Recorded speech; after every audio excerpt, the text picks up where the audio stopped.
Muchísimas gracias a todos los que están aquí presentes. Para los que no me conocen, soy el doctor Axel Barceló, investigador de este Instituto de Investigaciones Filosóficas y hasta hace poco coordinador del posgrado en Filosofía de la Ciencia. Y dado que el director de nuestro instituto, el doctor Pedro Stepanenko, tuvo que ausentarse, igual que nuestro secretario académico Edgar González Varela, me pidieron que yo inaugurara este taller Pluralismo Matemático, que tendrá lugar el día de hoy a partir de estos minutos y el día de mañana aquí en la aula José Gauss. Y esto, por supuesto, para mí es un gran honor. La gente que me conoce sabe que he estado apoyando la filosofía y las matemáticas en este instituto desde hace varios años. Y entonces, para mí me da mucho gusto. Le hacía un chiste a Luis hace unos días, que me da mucho gusto, que era el primer coloquio o conferencia de filosofía y las matemáticas en el instituto que no organizo yo en los últimos 15 años, lo cual es muy bueno. I'm sorry for the people who don't speak Spanish. I'm very happy that, or very little Spanish. Luis Estrada is the organizer, and he's done a great job. He's very young. One of our youngest professors at the Institute, and I'm very glad that he's now part of our research team, because among other things, he's been doing this great work organizing a lot of seminars and now this couple of workshops. We just finished a workshop on the nature of logic, and now this workshop on mathematical pluralism. And I was just joking that this is the first colloquium in the philosophy of mathematics. We commonly have colloquiums, at least one or two, on the philosophy of mathematics here at the Institute, but this is the first time in like 15 years that I'm not the organizer. Makes me very happy, and also because it's a great deal. We have great guests, probably, yeah, really great. And also, since I didn't have a lot to do, lo único que me queda es pues pasar la palabra a Luis Estrada, agradecer a todos ustedes que estén participando, pues celebrar que estamos haciendo filosofía de las matemáticas juntos y recordarles que las conferencias se dan en inglés, pero eso no significa que, y bueno, no va a haber traducción simultánea.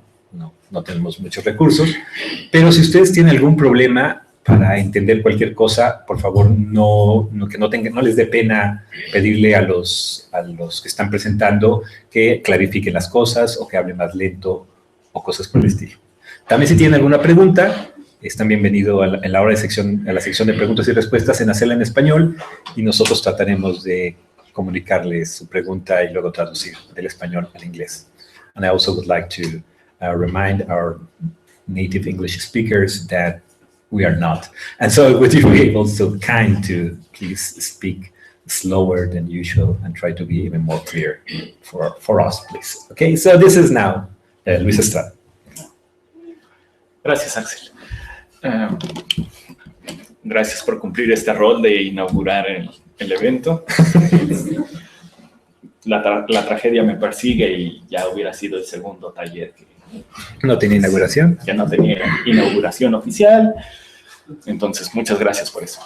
Y gracias a ustedes por venir. Veo algunos sobrevivientes del taller pasado. Eso me da mucho gusto.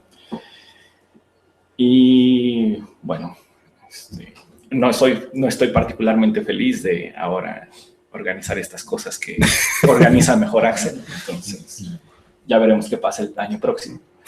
Pero estoy muy contento de que hayan venido, de la recepción que han tenido los eventos, y las pláticas han sido muy buenas. Yo me he divertido mucho, así que estoy contento por eso.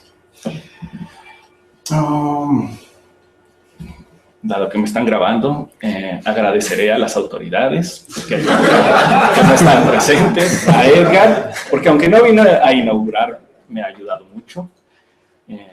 El director también, dentro de sus múltiples ocupaciones, me ha ayudado mucho. Mis colegas, Axel, otros que no están aquí ahora, Raimundo, Atocha, Alessandro. No voy a nombrarlos a todos porque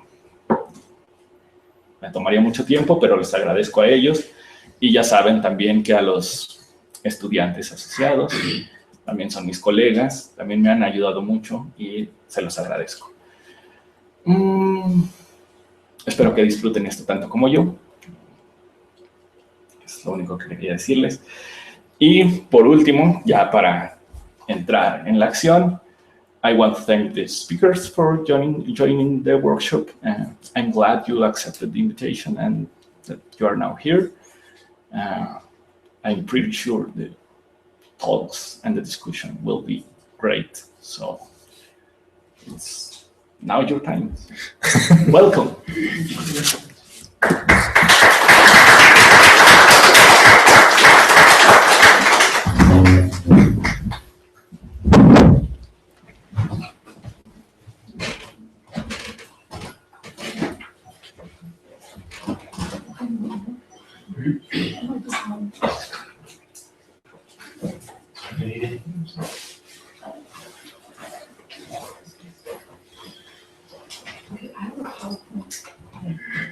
There's not very many slides.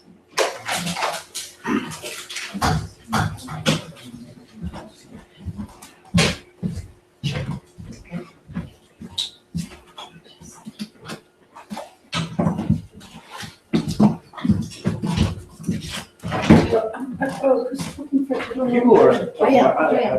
Okay, sorry. I thought I was usurping someone's position. Okay, sorry. That's me. You're the chair. Okay. I'm sorry. Buenas tardes, good afternoon. I'll be the chair for this session, and before beginning, I'd like to introduce you to Michelle Friend. I'll be making a legal academic liar with this before beginning. So, paradoxes. Ms. Friend obtained her PhD in philosophy from the University of St. Andrews in 1997. She has taught in the philosophy at the University of Reading, at the London School of Economics, and at the University of Manchester.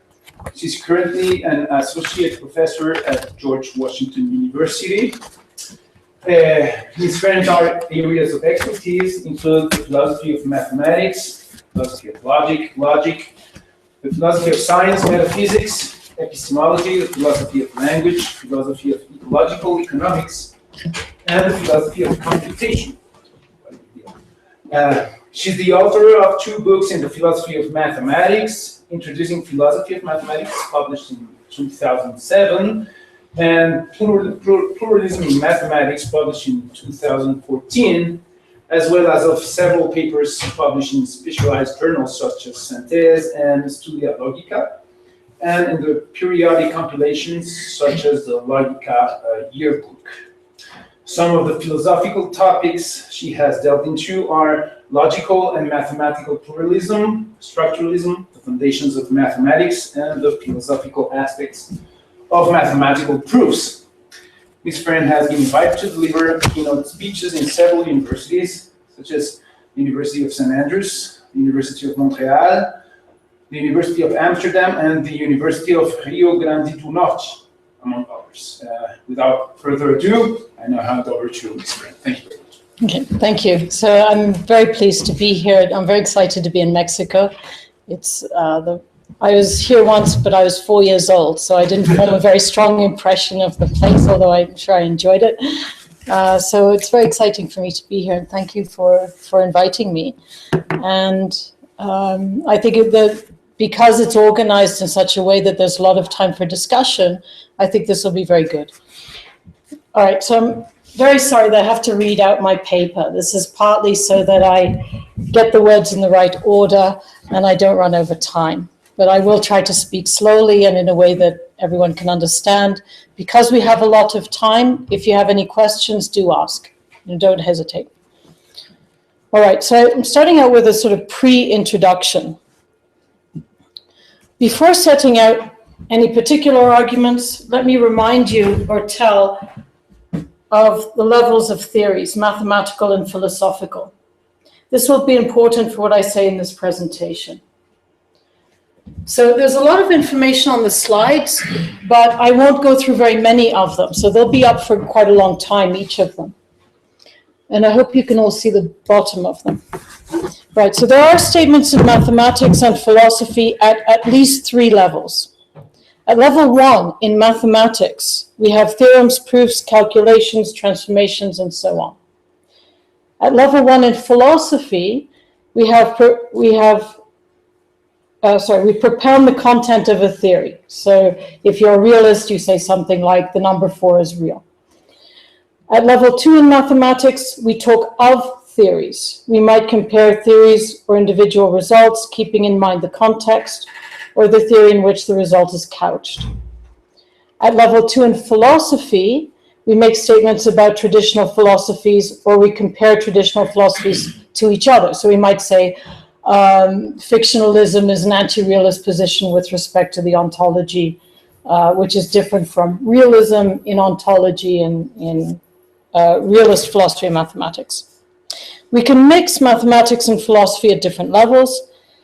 If we're worried about contradictions, then we are careful and we tend to refer only downwards, following Tarski. But I understand that in this room, we're not so worried about contradictions, so it's delightful to be in such an audience. At level 3 in mathematics, we might note the theory in which we are making the comparison, or make very general statements about all of mathematics. At level 3 in philosophy, we would make statements about philosophy of mathematics as it is traditionally developed. The levels are cumulative, so reference can be at least to anything below the level where we're situated. So this is just to give you a basic schema, and it's not, it's not preclusive, it's not absolutely clear what fits at what level and so on. It's just to give you a general idea.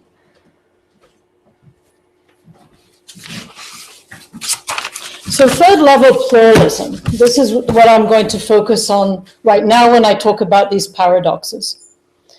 Third level pluralism is 1, mathematical activity at the first, is pluralism towards 1, mathematical activity at the first level of working within a mathematical theory or working with several mathematical theories to prove or verify purported theorems. It's also pluralism towards 2, mathematical activity at the second level of developing a whole mathematical or logical theories or working within a theory to compare smaller theories to each other. It's also pluralism towards 3, philosophical work concerning particular results or notions in mathematics, such as work on the notion of compactness, without having any particular philosophical information, philosophical tradition informing the work. So we talk about compactness results, about different mathematical theories. And there's also pluralism towards 4, philosophical work at the second level of developing a foundational philosophy of mathematics. Now that we have this idea of levels in mind, let us proceed with our paradoxes.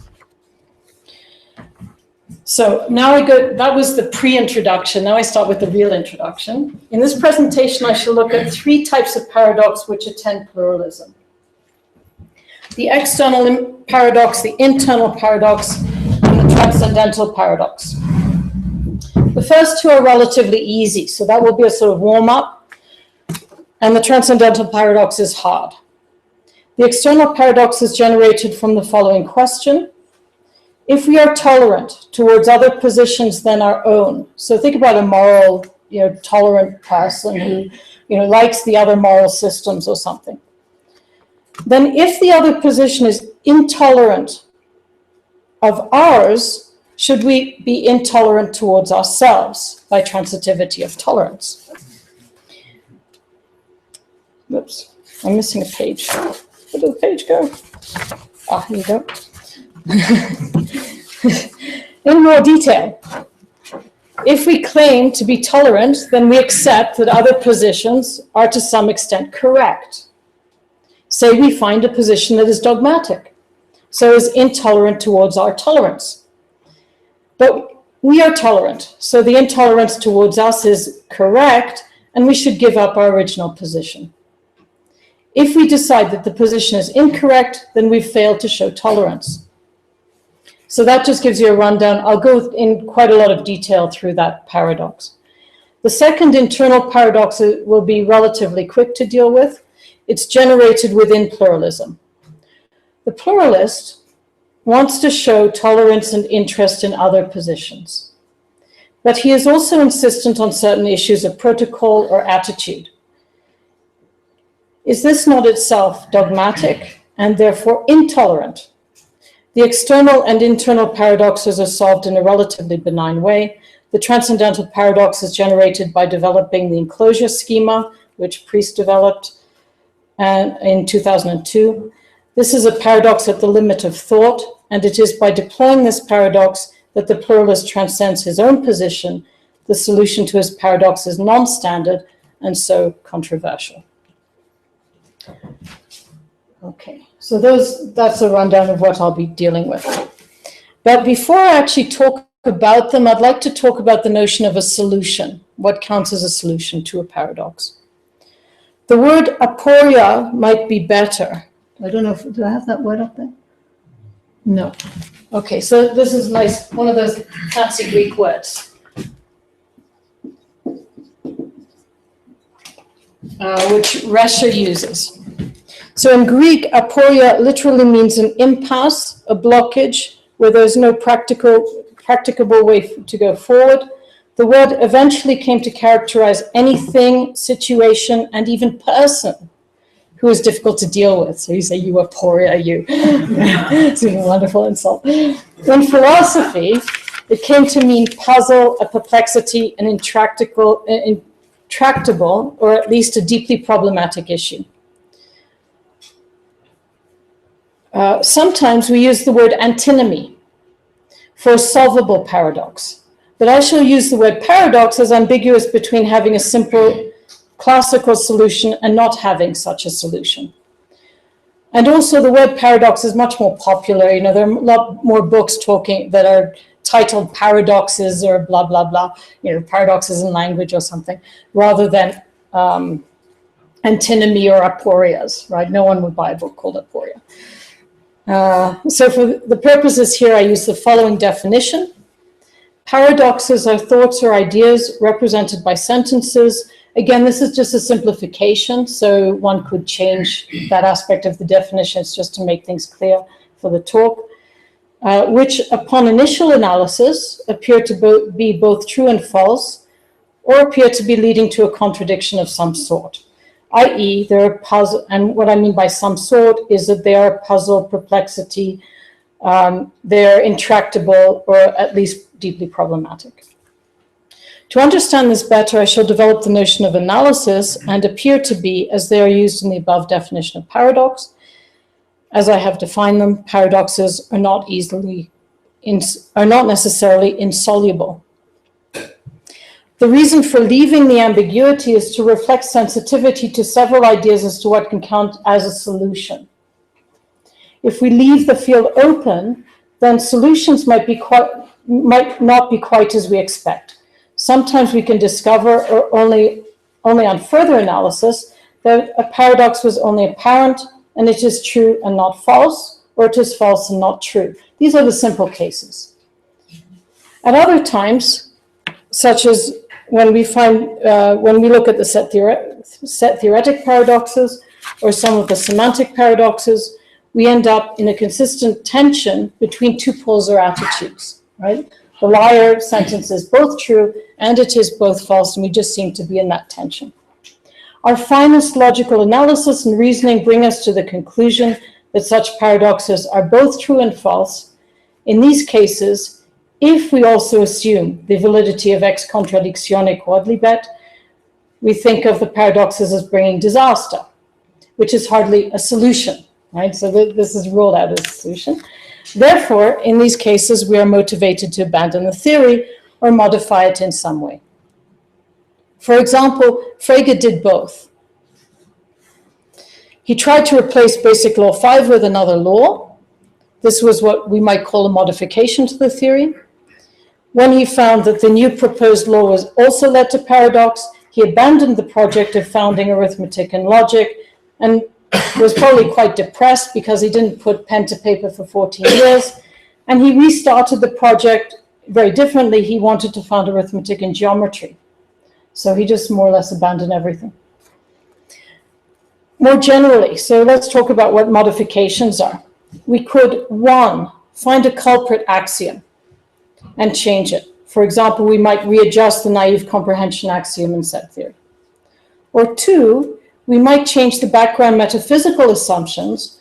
So for the set theoretic paradoxes, we could introduce the notion of proper class. right? So this is one of the ways that the proper classes were just very, very big, and we couldn't manipulate them in the standard arithmetic.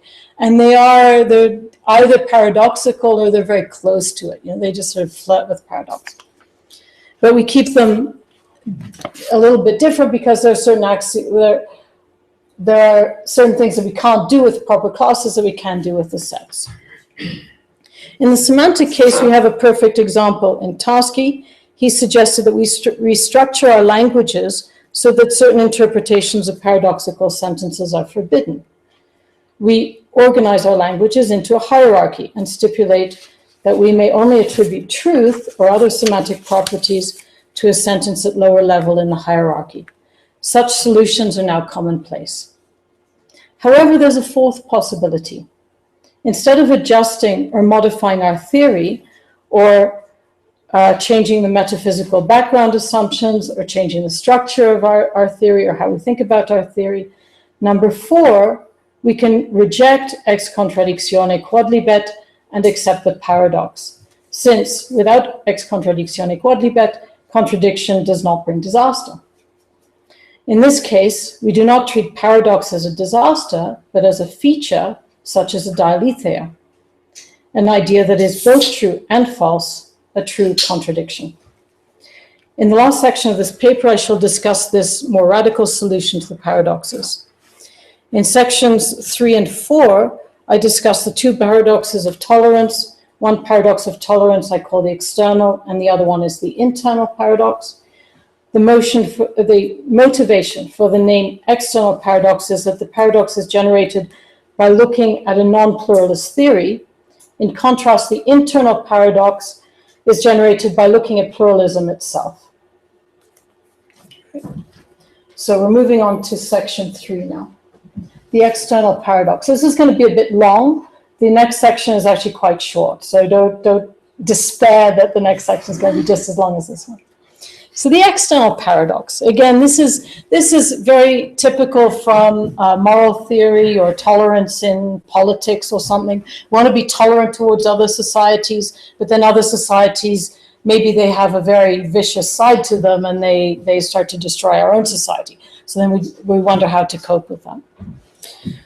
But I'm talking about mathematics, so it's not as problematic in some ways. In the introduction, I said, in the name of tolerance, if we accept that the other position, the other theory, which is intolerance towards pluralism, is in some sense correct, then the intolerance towards us is correct, and we should give up our original position. Pluralism is therefore unstable in the presence of any position that is intolerant towards pluralism. From the standpoint of pluralism, we end up having to shift position and completely betray our own pluralism and tolerance and adopt the other position just in virtue of its being intolerant towards ours. This cannot be right. Intolerance is no guarantee of correctness, despite what the authorities might try to tell you. The evidence is that there are several intolerant positions that all make conflicting claims about the same subject matter. In fact, very often intolerance, which leads to dogmatism, hides a lack of further argument or resources to defend a position. If one cannot defend a position through convincing argument, one either shifts to a more defensible position, and this is the rational response, right? If somebody gives you good countervailing evidence, then you shift position, not a problem. Or one becomes dogmatic, and this is a much more emotional response, and it implicitly is a rejection of rationality.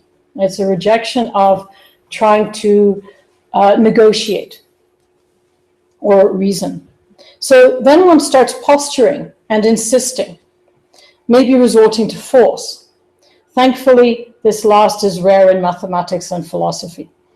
But in other domains, sometimes people do resort to force, right? And all it does is it shows a lack of argument, right? It shows a lack of resources for reasoning about the subject matter. That's all it does. It uncovers something. It uncovers a weakness.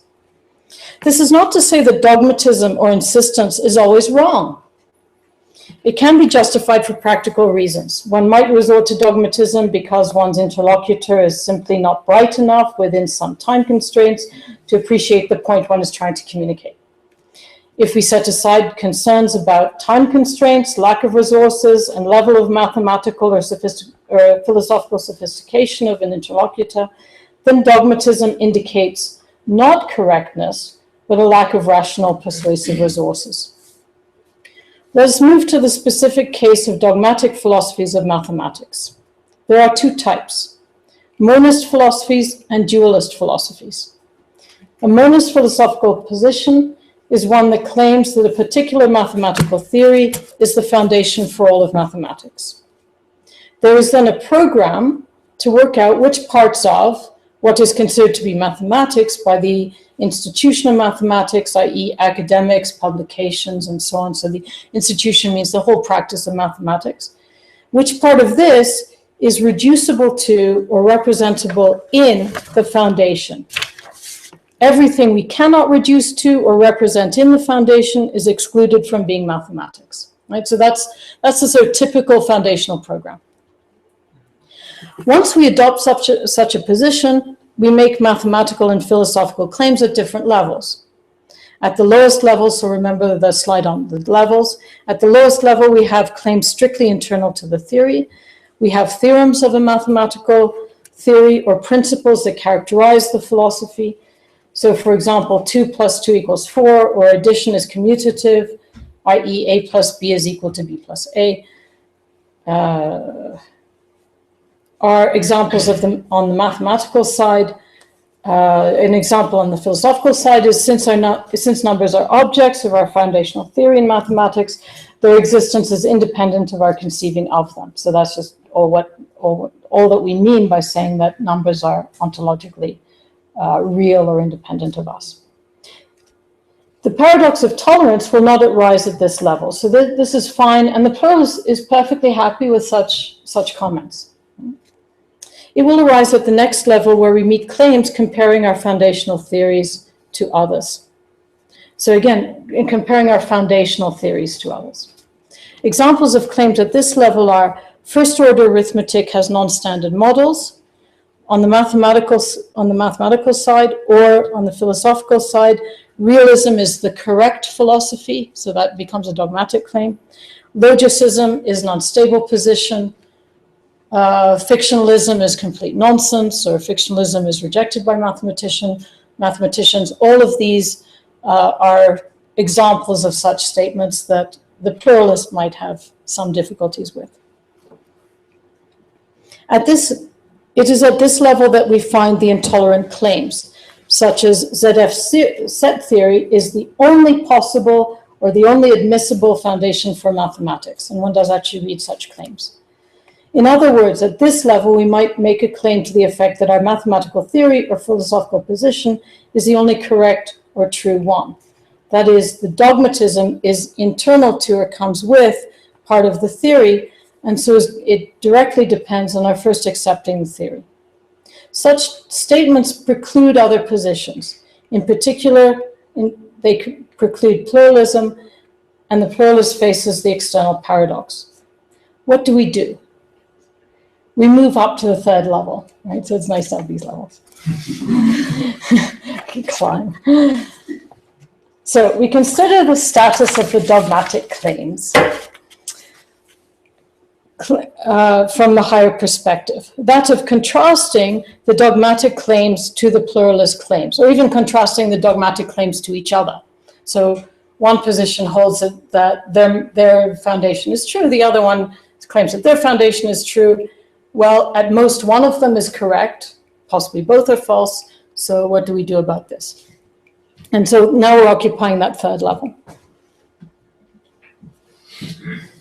At this third level, we either retrench our dogmatism and continue to maintain that our own theory is the only acceptable one. We are dogmatic all the way up. Or we are pluralist and refuse the dogmatism at lower levels. So we modify, or if we were dogmatic at level 2, then we might modify or retract some of our lower level claims. For instance, The pluralist recognizes realism as coming from a deep conviction felt by the holders of the position. Right? I mean, the realists really feel this stuff. You know, they really say these are real objects. It's true. It's true that 2 + 2 = 4. Right? You might even think that such realism is useful and fruitful, or as giving motivation for further research and so on. The pluralist refusal to accept the dogmatism as absolutely and finally true amounts to blocking the dogmatism all the way up, but only from the pluralist perspective. That is, it will not convince the dogmatist, only the pluralist. Nevertheless, the threat of paradox is mitigated. We've restored coherence within each, the pluralist and the dogmatist philosophies, and we have a clean draw, right? So one can be dogmatic or one can be pluralist, and it's just a question of being coherent all the way up. With these third-level statements, each mathematical and philosophical theory at lower level is tolerated by the pluralist up to the point of dogmatism. So the pluralist doesn't mind the realist, doesn't mind the fictionalist and so on, up to the point when they start making these dogmatic claims. So it's a third-level pluralist claim that the pluralist, occupying this third level, is intolerant towards intolerant claims of others at second level. By refusing to recognize as legitimate particular dogmatic claims, the pluralist solves the external paradox of tolerance only for the pluralist. The solution has an added subtlety. Not only is it a solution only for the pluralist, but the pluralist does not even have to insist on the dogmatism of rival positions as being incorrect. It is enough to remain agnostic and insist on scientific honesty. So Neil Tennant uses this wonderful word. He says, we demur, right? We demur from saying anything. So, and it's more or less sort of principled agnosticism. It's enough to remain agnostic and insist on scientific honesty, that unless we have further evidence for the truth of the dogmatic position, we remain pluralist. Should such evidence present itself, then it is of course correct to give up pluralism. Pluralism includes a principal agnosticism, not a fanatical agnosticism. One argument for such a pluralism is what I call the argument from modesty. It runs. So I have this very modest position. I don't have these very deep convictions. I don't have this strong instinct in my blood or my bones. Yes, I find it quite interesting that other people do have these very strong senses. So as a modest person, I say there are several different conflicting mathematical theories and philosophies of mathematics. None has succeeded in persuading everyone or even every rational person, unless one defines rationality very narrowly and cleverly. So it's possible to do that. But then I bet you will be begging the question, but that remains to be seen. There does not seem to be an imminent convergence in positions either. Depending on how finely we want to distinguish positions, we might even think that there are an increasing number of plausible positions. Right? There are more philosophers in mathematics than ever before. They're inventing positions occasionally. You know, this thing is growing, right? The whole area is growing. And we're making finer distinctions within positions, right? So we have all sorts of different types of realism. They are not equally plausible, even if we consider plausibility to be a relative term where what is plausible to one person is not to another. Why not? Plausibility also depends on background knowledge, so it is one way of resolving disputes about, resolving disputes about plausibility. We can supply the necessary information. The knowledge will include knowledge of arguments put forward in defense of various positions. That something is plausible is an educated judgment, not a mere judgment of taste. Developing the point. So this is actually quite an important point. So it's a little bit, where do we go, right, when we have these conflicts? Comparing Whitehead, so I went to a conference recently in Budapest, and we were talking about the logical foundations of relativity theory, and someone called Desmet was comparing Whitehead's and Einstein's theories of gravity at a particular time in history when they were on a par. So both theories were perfectly good. And he made a very nice distinction between a pure matter of taste and a sort of semi-objective notion, where the latter is one where we can tell a story that accounts for the matter of taste. So if we want to find out, well, you know, why was Whitehead, did he have this particular conception of gravitation, and Einstein his conception of gravitation? Well, we look into their education, we look into their influences. There's something to be said, there's something to be told. We might use the metaphor of an educated judgment of beauty, elegance, simplicity, and so on, and compare this to an arbitrary, personal, subjective, and an idiosyncratic one. With the former, so when we're talking about an educated judgment, there's a psychological, sociological, historical, and political story to tell about the learned or acquired sensitivity. With the latter, with just the point about taste or pure idiosyncrasy, there is no such convincing story to tell. Moreover, we can develop, moreover, on the side of having a story to tell, being able to develop this further, we can develop, foster, increase, or on the other side, curtail, discourage, and squash such sensitivities. We can cultivate a sensitivity to simplicity, to beauty. These are acquired things. So what counts as a beautiful proof to one person doesn't count as a beautiful proof to someone else. And there's a very nice talk in Helsinki recently about this, and a lot of data about it. So, and we acquire that sensitivity and that appreciation of beauty through our teachers, through our learning, through the courses that we take. And we gravitate towards people that have similar sensitivities. So this is partly our own character, right? So some people, so a very crude distinction is between people who learn mathematics very visually and in several dimensions, and other people are very linear in their thinking, and they just read the symbols. So these are at least two different ways of looking at mathematics. Sometimes people are very general when they look at mathematics. Other people are very particular and they dot the I's and cross the T's. Right? So again, these are just matters of taste.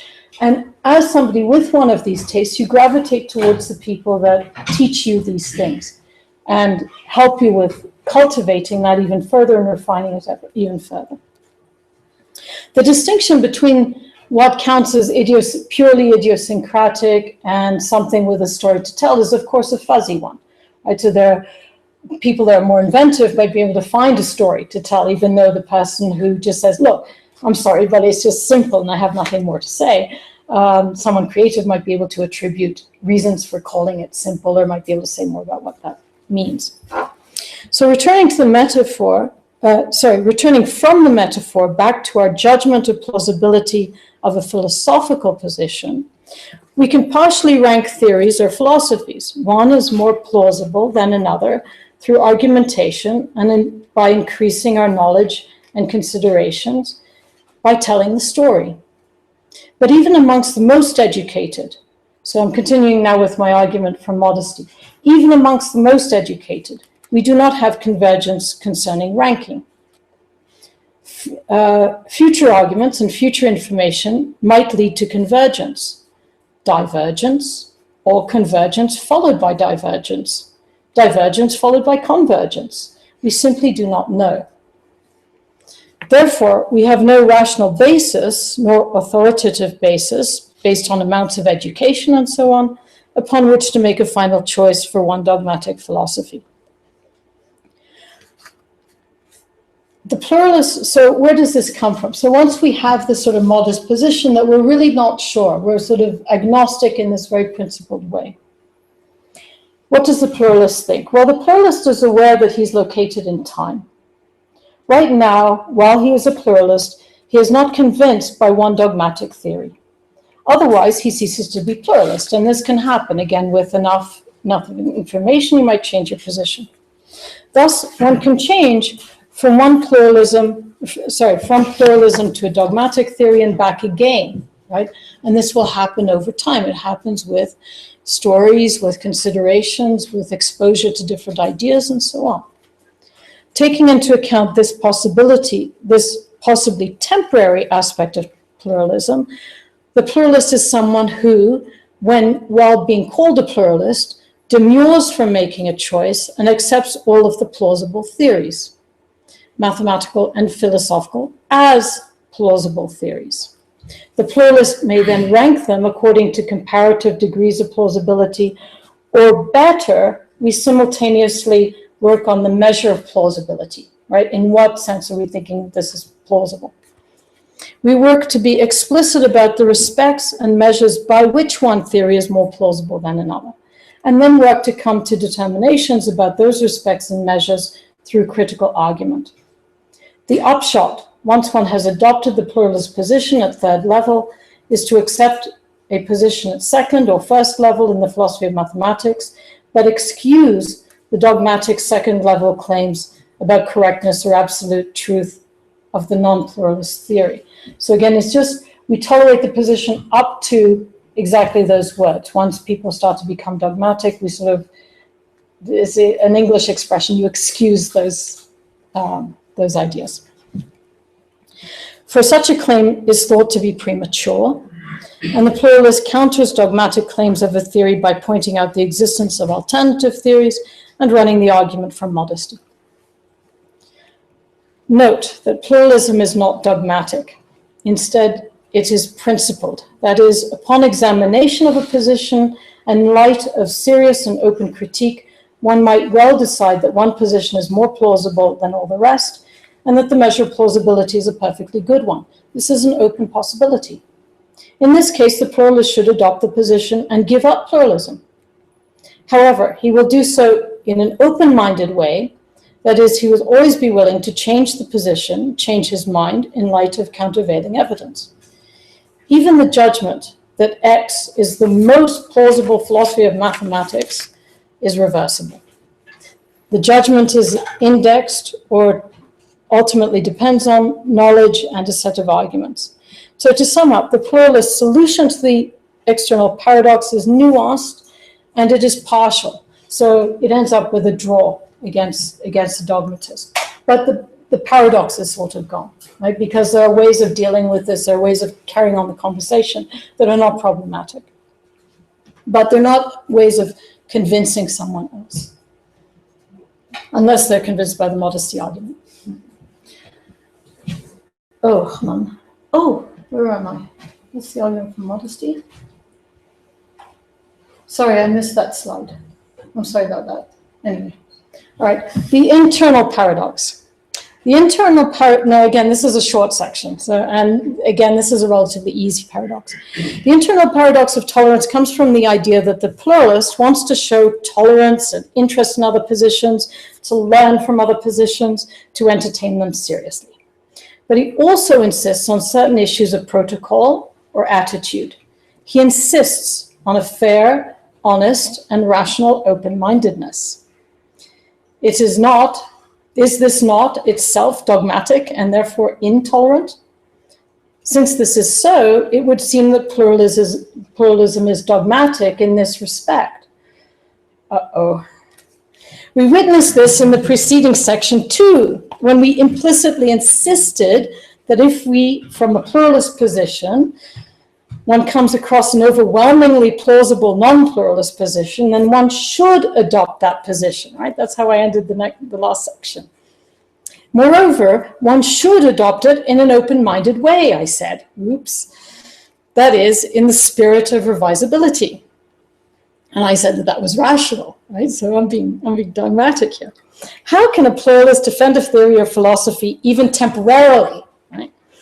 The pluralist can do this because he thinks of the protocol and should claims as normative, not as dogmatic or absolute. The difference between normativity and dogmatism is this. So this is quite an important distinction.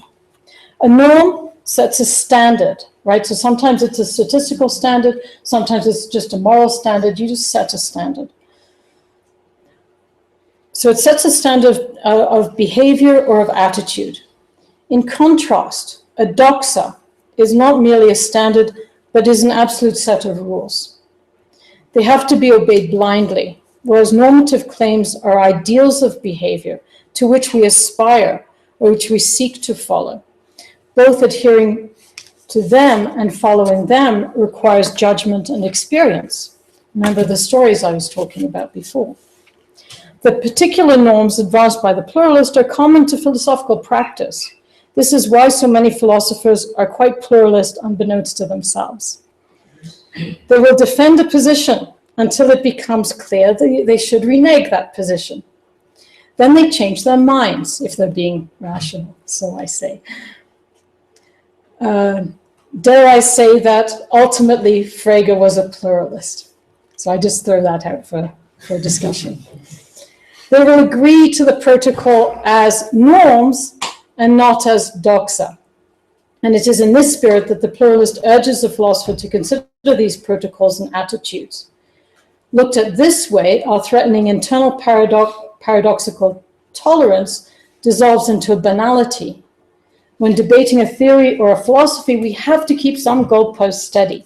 We may revise these one by one, so we can question those norms too if we want to, or even several at a time. In principle, we can question anything, even axioms or a mathematical theory or protocol, but not everything can be questioned all at once, all of the time, and in any way we choose. Such would count as unruly behavior and would be impracticable in philosophy. Thus, by appeal to the distinction between normativity and dogmatism, the pluralist avoids the accusation of inviting an insoluble internal paradox. Those were the easy paradoxes. So that was the internal, external. Is everyone okay with both of those? All right, those were the easy ones. On to the harder one. There's at least one more serious sort of paradox which cannot be so easily resolved. For its generation and solution, we need to equip ourselves with a few concepts and tools. To begin, we turn to the dialetheist. A dialetheist thinks that some contradictions or paradoxes are true. He might not know which ones they are in advance, but he will not rule out the possibility of meeting true paradoxes. Examples of true paradoxes accepted by some dialetheists are the liar paradox or some of the set theoretic paradoxes. But again, there's particular dialetheists might reject or accept different ones. These are then considered to be true contradictions and are called dialetheists. I'm not sure what I have is at the next slide. So sorry. Yes, that's good to have. We might have found some. So yes. So I'm on to section 5, which is when I. What do I do here? Yes, okay, so I'm just setting things up for this transcendental paradox.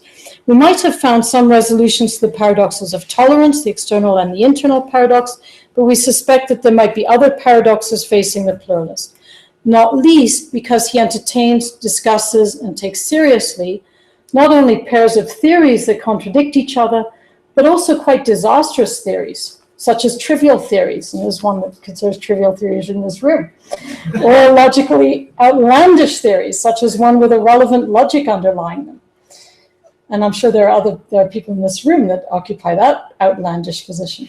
That is, theories that entertain the notion of a contradiction, but are not for all that trivial, at least not in the very grave sense of everything goes. We might be afraid that the trivialism and contradictions affect or infect the rest of the discourse, and so there's a logical risk in being tolerant. The risk is that our very own discourse collapses into trivialism. So now I can speak complete nonsense, I can say what I want, and there are 4 elephants in the room and so on. Most of you will be aware of the fact that there is a perfectly robust distinction between a theory containing contradictions and a trivial theory. But let's rehearse the distinction, because I might say it in a slightly different way, or I might be saying things that that will set what I say up a little bit better for the context of this paper. This distinction between a trivial theory and contradictions is drawn by what we call relevant logicians. For them, the inference ex contradictione quodlibet inferences are invalid. We all know what those are, right? Good. We cannot conclude anything from a very restrained set of statements that are still relevant to the contradiction.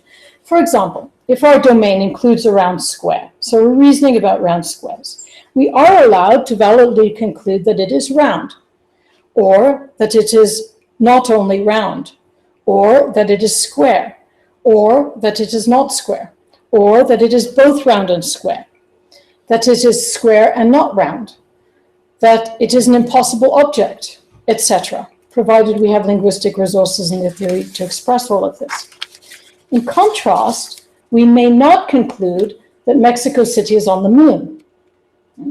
Such a conclusion is invalid, since it's not relevant to the impossible object, the round square. Mexico City on the moon is simply false and not true for the relevant logician arguing about round squares. So to provide one sentence which is false and not also true is enough to make the semantics non-trivial. Call this, I'm going to call it post-non-triviality. Yeah, so this is after Emile Post. The reason I call it this is a little involved but not uninteresting. So here's the reasoning. Post gave us the following definition of completeness of a theory. A theory is post-complete if and only if every time we add to it, so to the theory, a sentence unprovable in it, we obtain an inconsistent system. So take arithmetic. We have 2 + 2 = 4. We have 2 + 6 = 8, and so on. We have all these nice true things. And it's complete in the sense that if we add anything more of that nature, then we're going to add in a falsehood, and the whole thing starts to collapse. So it's complete in the sense of it's maximal. You can't allow any more, right? It becomes full. In other words, there's something maximal about the theory. We cannot squeeze anything more into it without generating inconsistency. Of course, Post was assuming that ex contradictione quodlibet holds in the theory. Post then defines a formal system to be inconsistent, and I quote, if it yields the assertion of the variable p, end of quotation, where p, no, sorry, not end of quotation. Here's the quotation. If it yields the assertion of the variable p, where p allows us to derive any sentence as a sentence in the theory, end of quotation. Again, the theory has as many sentences in it as possible without collapsing into triviality, given ex contradictione quodlibet. Now we can modify the definition a little and make it serve our purposes. So I'm going to use, talk about post-non-triviality. That's at the bottom of the slide. A theory is post-non-trivial, so I just use post as, in order to understand where the history comes from. If and only if there's at least one formula in the language of the theory, which we can express in the language of, sorry, that doesn't make sense. Do I say the same thing? That's a bit strange. There's something missing, isn't there? Yeah, okay, I'm not sure why. All right, so, but you heard what I said, right? So, all right, so a theory is post-non-trivial if there's at least one formula in the language of the theory which we can express and is only false. Okay, so if you have a sentence that is only false, then that's enough to make it post-non-trivial. Because remember, a trivial theory, everything is both false and its negation is false. So if you have a bivalent logic, so you only have 2 truth values and 2 of them can come together as well. So I'm using bivalent not in the exclusive sense of bivalence, but where you just have 2 truth values. Then, sorry, I'm a bit jet lagged because I had difficulty getting here. I tried to say. Yeah, so if you have a sentence that is both true, well, if it's true, then the negation will also be true. And if the negation is true, then the assertion will also be false, and so on. If you have a trivial theory, then you have just rampant trivialism. And if you have one sentence that is only false, or can only be asserted in one way and gets one truth value, then that's sufficient to make it post non-trivial. Okay. So, all right. Of course, this will not be a very useful theory if there's only one falsehood that is also not true. What we want for workable theories is that there is a substantial set of only true sentences, a substantial set of only false sentences, because we want to be able to correct people more than almost all the time except for one sentence, right? And maybe very few sentences which have two truth values. So this is a nice way of exploring this notion of a trivial theory and what that looks like. What do we mean by very few contradictory formulas? What we really want is to be able to, most of the time, distinguish the class of only true, only false, and dialethic sentences. True and false sentences, which enjoy a glut of truth values. We use the true or false ones to do most of our reasoning over the dialetheas. So the optimal distribution for a workable theory is as follows. In an argument, exploration, discussion, there are fewer dialetheas than only one true or one false sentence. More usually, there is only one dialethea, or possibly two dialetheas, or a bracketed class of dialetheas that we're discussing using only true sentences or only false sentences, at least prima facie as far as we can tell. And one of the problems with the paradoxes is that sometimes sentences inform each other, and then you get these sort of big loops. But if we limit our discussion to this particular discussion, we want to be using at least only sentences that have only one truth value at a time, and then we can talk about the dialetheas. In fact, we want quite a high proportion of only true sentences. So let's express this in English. I'm not sure if I have this in the next. Yeah, good. Okay, for any set of formulas used to argue about an inconsistent object or a class of inconsistent sentences or formulas, the majority are only true.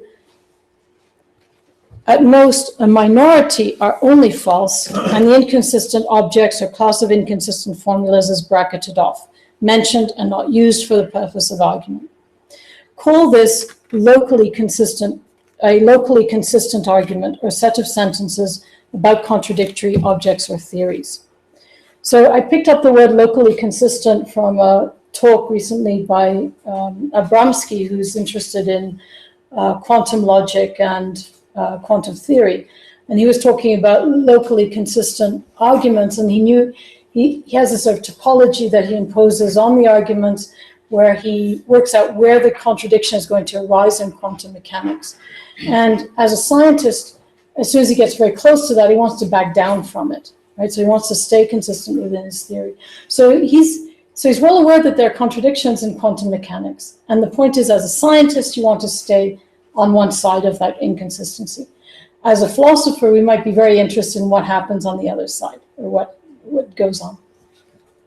So he distinguishes between local consistency and global inconsistency in a theory for the purposes of discussing and arguing about quantum theory.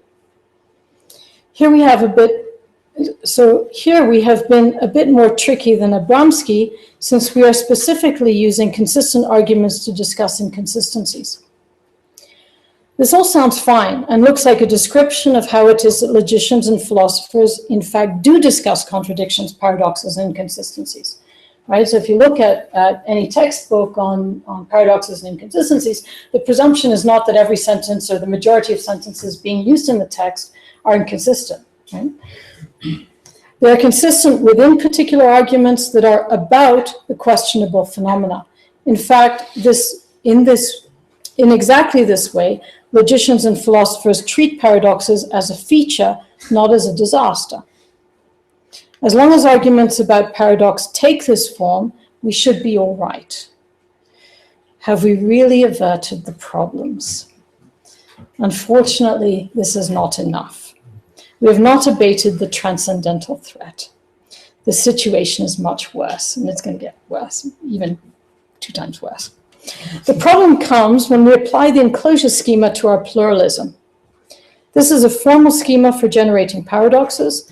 The enclosure schema can be used in the presence of any large or all-encompassing theory. All we need is a little ingenuity in interpreting the schematic letters. All right, so it's fairly technical, and I'll talk you through it. Before I give the full definition of the enclosure schema, let me make a few general remarks. The enclosure schema is a partial, because schematic, recipe for generating paradoxes, some of which are dialetheas, possibly all of which. A prototype of the schema was originally developed by Russell as a diagnosis of what is common to the set theoretic paradoxes. Priest in 2002 generalizes Russell's schema, calls it the enclosure schema, and uses it to expose paradoxes implicit in many philosophical positions. Some of these paradoxes are then thought of as dialetheas, logical or conceptual limits to the philosophy. So that's the end of the general remarks. I'll now introduce the enclosure schema to later use it to produce a dialethea about pluralism. There are 3 conditions that have to be met to produce a contradiction by means of the enclosure schema. The first one is existence. Second is transcendence, and the third is closure. For those unfamiliar with the enclosure schema, I'll quote it verbatim and then discuss it. So a contradiction. So that's the, I don't know, this. A contradiction fits the enclosure schema if and only if it has 2 characteristics, existence not being a characteristic, so it's a separate precondition. And we have this big omega is equal to the set of x such that phi x exists and psi omega. 2, for all x, which is a subset of omega, such that psi x, then we have the 2 subconditions. I had to put them all on one line. I had to do it the slide and how it worked, but one is one of the subconditions. Gamma of x is not a member of x, and delta of x is not a member of x. Delta of x is a member of omega. Deciphering. So let's work through this. So number 1 is the existence clause and sets out the terms for the next clauses. Omega is the set of all sets x which have the property phi and have some other property, and some other property psi can be attributed in turn to omega. In our case, the property phi will be is a characteristic or combination of the characteristics found in the philosophies of mathematics. So if I can use the board, so say we have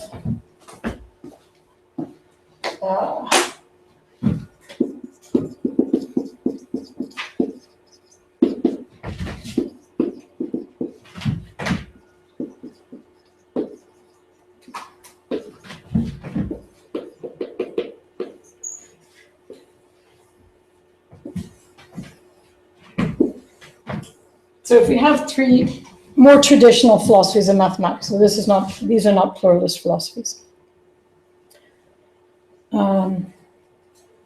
So the property set of all sets of x such that you have the property, right. So phi will be is a characteristic or combination of characteristics found in the philosophies of mathematics. So here are the characteristics.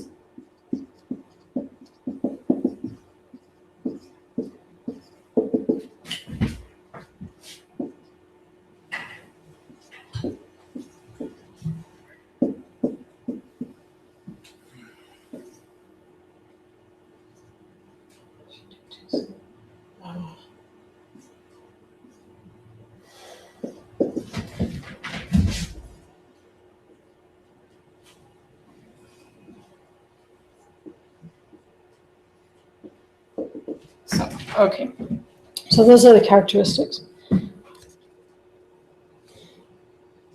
The set omega exists. So this is just take all of those characteristics together. It is the set of all the collections of characteristics found in the philosophies of mathematics to date. At any one time, there are only finitely many of these. We can think of this global set as giving us some materials for a global pluralism. So this is a little bit different from third level pluralism. It's global, it's got everything in it. In our case, the property C could be made into a philosophical position. So say now I decide to combine a new philosophical position. I have A2, C1, D3, and so on. So I just sort of mix and match. So we took all of the philosophies of mathematics with all the characteristics of those philosophies. Then we have the conceptual possibilities that are presently in the playing field of philosophy of mathematics. So the idea is that we can mix and match in any way we choose, and we'll have a different philosophical position. They might not be all very good, right? Most of them will be rubbish.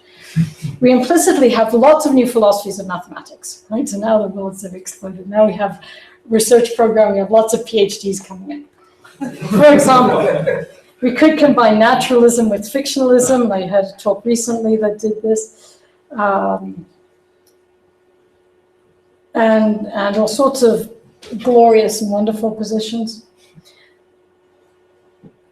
Considering all the positions together, there are a large but finite number of such possibilities. So again, we have only finite numbers in here. We can't repeat the sentences too many times because it becomes boring.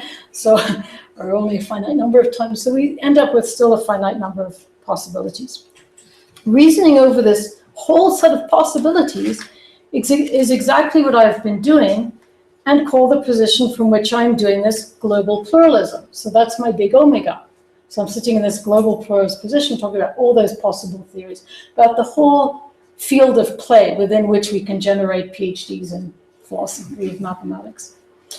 Returning to the schema, C is a modal property, since could is a modal term.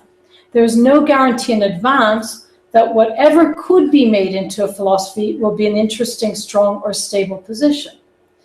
Some possible philosophies will be weak, unstable, boring, trivial, or nonsensical, right? That's when you don't get the PhD. So the claim, C of omega, is that it is possible to make a global pluralism out of all of the characteristics of philosophies of mathematics. Success or interest is a separate matter. Maybe candidate philosophical position is better, but we omit the word candidate as distracting complication. All right, so now deciphering 2. So we're going down to number 2. Where's 2? Yeah, 2.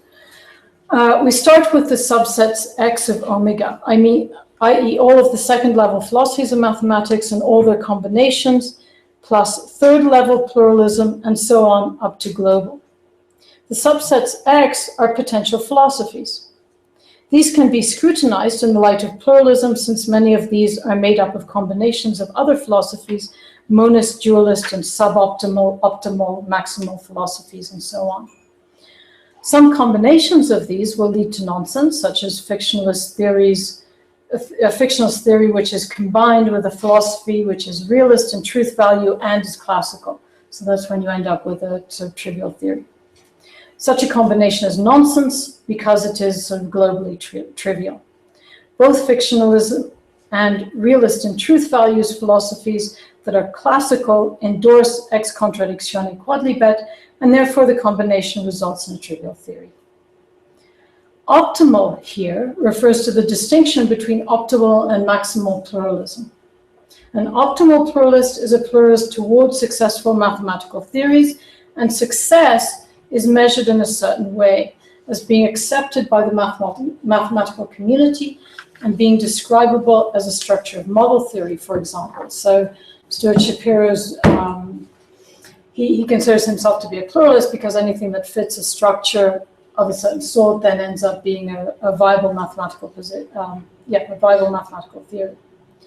A suboptimal pluralist will develop a pluralist philosophy, not monist or dualist, in the sense of including several mathematical theories, but is neither interested in success nor in a maximal pluralism. For example, we might think of a geometrical pluralist, someone who accepts all the received geometrical theories as on a par. There are many suboptimal pluralist philosophies, and I suspect that some mathematicians who call themselves pluralists are pluralists in this suboptimal sense. So I've talked to a number of philosophers that say, oh, I'm a pluralist, but they're really talking about pluralism of the theories within more or less the area that they're using. Thus, the first part of 2 says that for all subsets of a global theory which are possible philosophies, we can transcend the subset theory 1 while staying within the global theory, clause 2. More specifically, we start with this transcendental part 1. Delta is our diagonalizer. So we all know diagonalization in Cantor. Yes. Yes, good. In our case, it will read, so here's our diagonalizer here. Reorganize the philosophy by adopting a different underlying logic. At the third meta level of our discourse, for example, we might use a relevant logic to underpin our fictionalism rather than use a more common classical logic. By diagonalizing, we step out of X. We transcend our subtheory. Moreover, clause 2, the diagonalized X is a member of the notion of a global pluralism, omega. This makes sense since omega is a global theory. We can now use the enclosure schema to create a paradox. Diagonalize omega by switching underlying logic. The diagonalized omega transcends omega itself, but it could not have done since delta omega is a member of omega, according to 2. So we have a contradiction. If we consider global pluralism, then we can generate many pluralist philosophies, and we can generate a paradox. The idea of a position suggests a finished entity, the global pluralist position. But it is not fixed because by its very nature, because of its pluralism, it grows. Running the diagonalizer is tantamount to doubting the locally consistent idea that I canvassed above. In fact, there may be a diagonalizer that does just that quite explicitly. I've not had the time to formulate it, so that's a PhD that someone can write.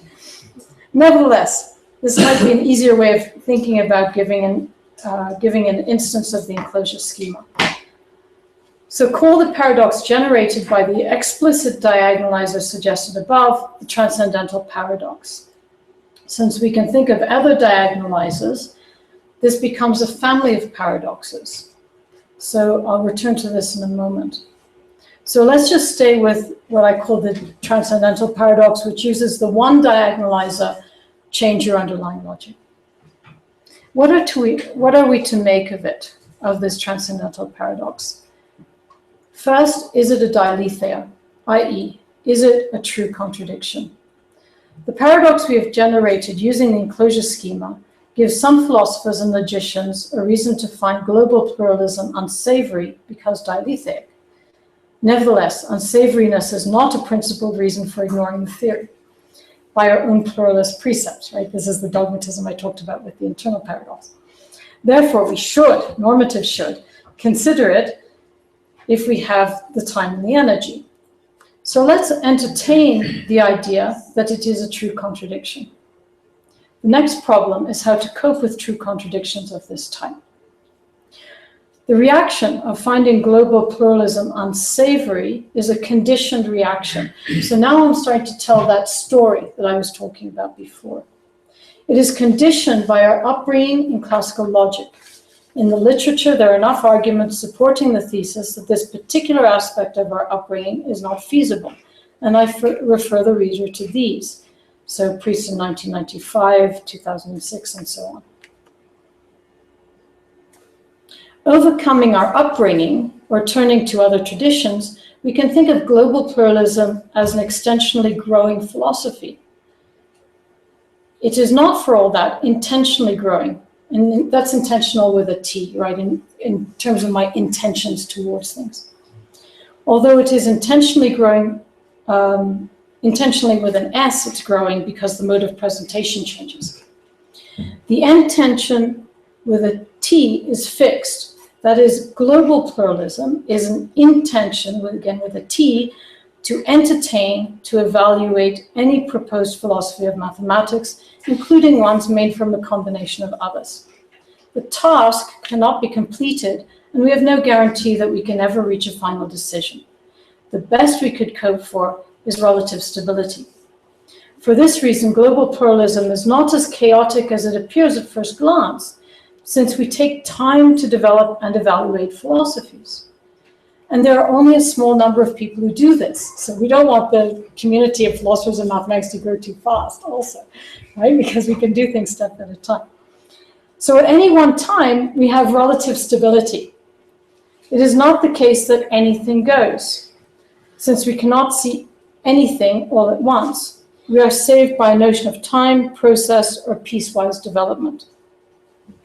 In our practice as philosophers, we build and consider positions which have some pedigree, positions which have been received by the community of philosophers and mathematics. We build on each other's shoulders, not in the void. Construction and evaluation take place within a community, and therefore, to develop the metaphor of chaos, we do not have chaos, but anarchism, that is, a self-regulating community. We therefore have the option, nay constraint, to confine our research, our historical situation, our finiteness, and the small number of people in the community together bridle global pluralism. So it should not be thought of as threatening. Does this really work? Conclusion. To sum up, if we take a paraconsistent logic to underpin our pluralism, and we think that pluralist philosophies of mathematics taken globally contain dialetheas, then we think that pluralism commits us to recognizing some contradictions as true. The dialethic response is to think of pluralism as a transcendental position. It is a family of positions, and as soon as it is taken as a whole, it is then transcended. The global theory grows. The situation is not as bad as it might seem. For one, we are in good company, the company of almost every leading philosopher: Plato, Aristotle, Aquinas, Leibniz, Sextus Empiricus, Berkeley, Kant, Hegel, Russell, Frege, Quine, Davidson, Wittgenstein, Heidegger, just to name a few. Right? Apart from the good or bad company argument, we can think of the dialetheas this way: moving up a level from third level dialethic pluralism, we take seriously the idea that there may be rival logical underpinnings, each meriting its own take on the lower levels of analysis. After all, we could just choose a different paraconsistent logic, since the term paraconsistent is adopted in quite different philosophical and logical traditions. Each has its own motivations and will bring its own philosophical stamp to bear on its version of pluralism. For this reason, we can really discuss global pluralism as a fixed entity, and this may not be so difficult to concede. However, we should be careful. The paradoxical is worse than I've described, and I sort of hinted at this a little bit before, since, remember, the enclosure schema makes for a family of transcendental paradoxes. In other words, we could choose different diagonalizers, we could choose different omegas and so on, and then we can regenerate paradoxes, right, really relatively fast. But I'm going to run the same argument again, right? I'm going to say again that what saves us is the fact that we're situated in time, that there's a practice, there's an institution in mathematics or philosophy, that we can only do a little bit at a time. We can't move all the goalposts at the same time.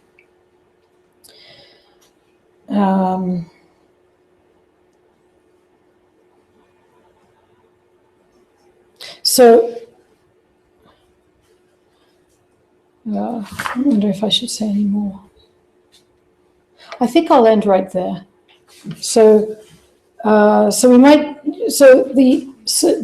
dialethic position is not, or the transcendental position of pluralism is not as disastrous as we might think, simply because of this, the fact that we're also wedded to a practice as a process of developing a philosophy, and that process takes place within a community.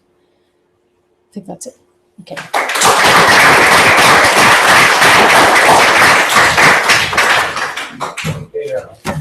Would you like to take some time for a cup of coffee, or shall we proceed to the questions and answers?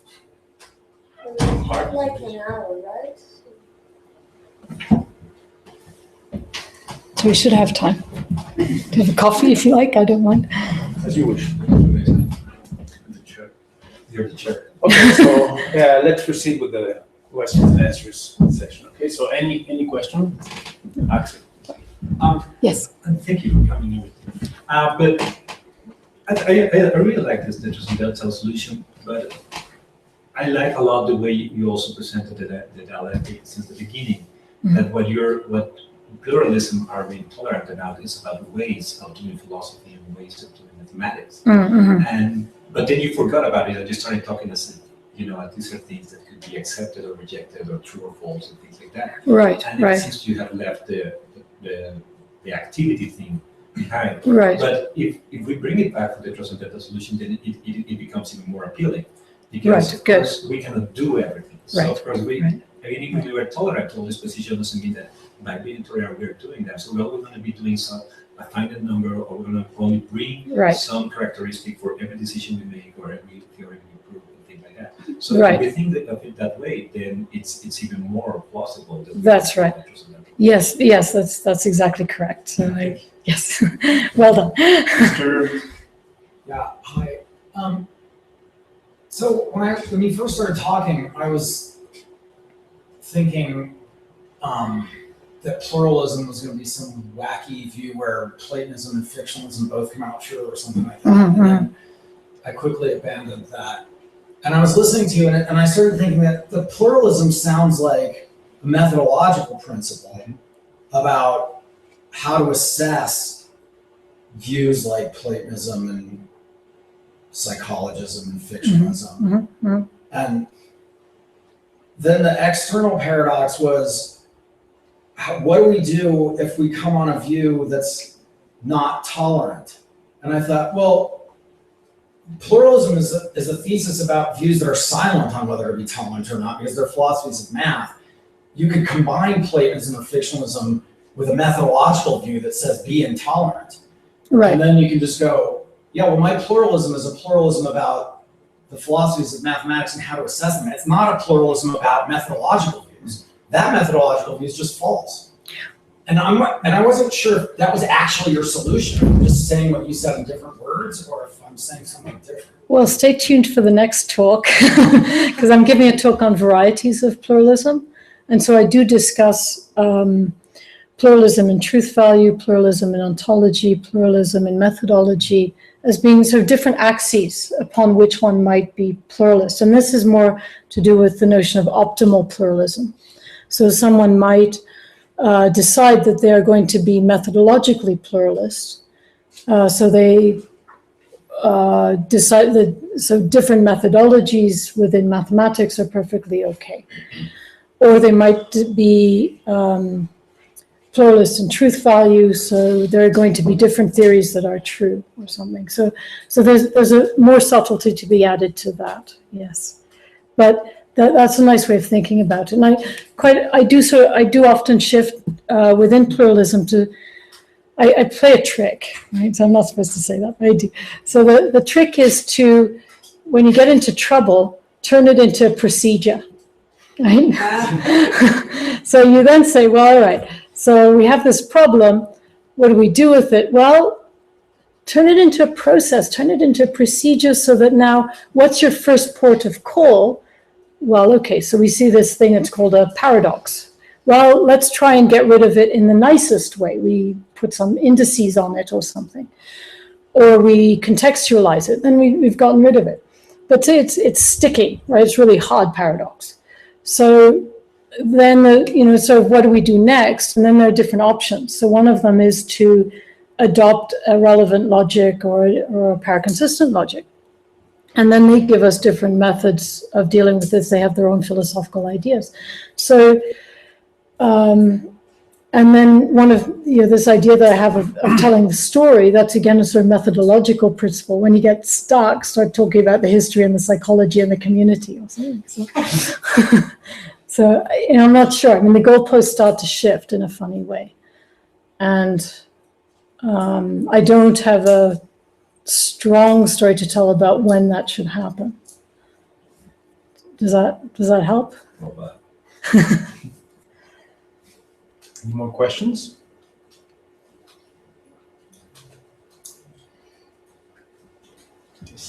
Michelle, I'm not sure I've got my head around how the enclosure scheme is supposed to work here. Okay. Let me walk you through it. So you've got all these different philosophies, and they've got Right. these different characteristics. Right, Yeah. right, Omega is the set of all these characteristics. right, good, Okay. I think. Okay. Well, it's just a set containing A1, B1, C1, A2, B2, C2, and so on. Yes, and then we understand that there are these subsets which are the traditional philosophies. Okay. So a philosophy is characterized by a subset of these characteristics. Good, yeah. So if you take a subset of omega, Mhm. you can think of that as a philosophy characterized by those characteristics. Okay. Got that so far. Now, I wasn't sure what delta was. So Okay. you take one of these theories and you said, when you apply delta, you change the underlying logic. Right, That sounds to me as though you get a new theory. right. But if you look at the conditions, when you apply delta to a set, you've got to get a member of omega. Oh. Except that but you get a member of omega in an odd way, right? I might not Well, understand the enclosure scheme. Well, at I all. just split back up the conditions. Okay. So, That was already there, or in principle, I forgot to add it in. no, my problem is that when you apply delta to one of these x's, which is a Right, philosophical theory, right, you've got to get something which is not in x. Okay, and x is a bunch of characteristics, Mhm. but it is in omega, and omega is a bunch of characteristics. Mhm, mhm. So when you apply delta, you should get a characteristic. Mhm. Now, you said when you apply delta, you get another theory, which you get by changing the logic. Mhm. So according to you, when you apply delta, you get a theory, not a characteristic.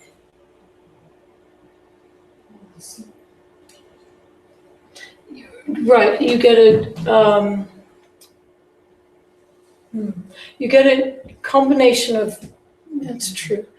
I'm not sure if this works, but you get a new set of characteristics with a okay. different underlying logic. That's okay.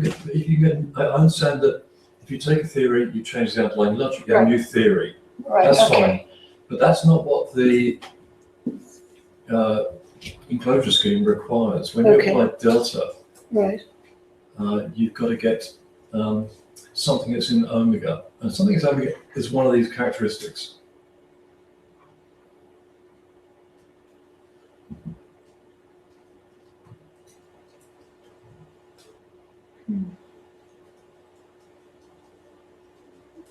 So think Okay. of okay, Morani-Fortis paradox. right.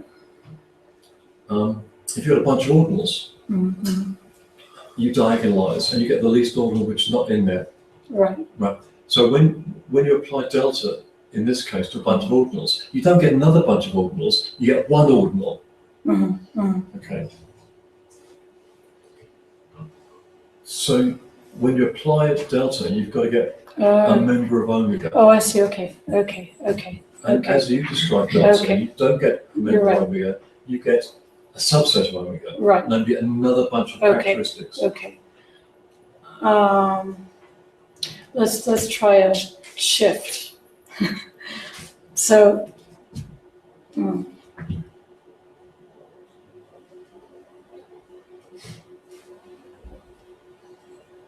all right, so instead of particular individual characteristics, omega has as members these whole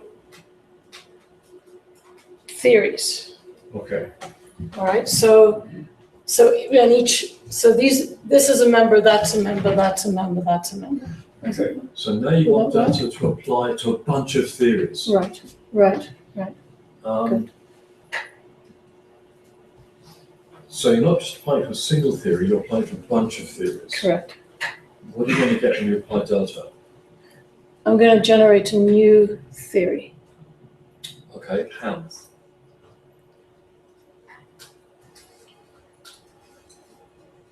By taking this, say it's a fictionalist theory of philosophy of mathematics, and if I apply relevant logic or something, then I'm going to generate a new.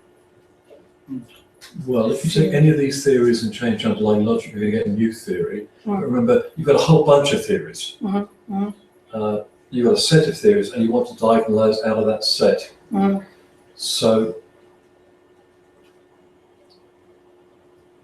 do I change the underlying logic of every theory in the bunch, or one theory in the bunch, or?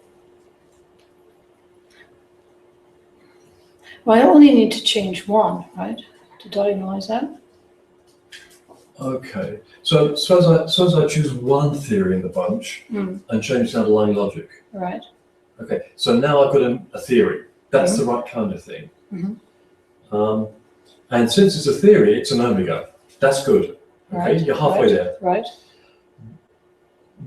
How do you know it wasn't one of the theories in the bunch you started with? Right. Not sure. Okay, because that's the other half of the condition That's you right. need. That's right.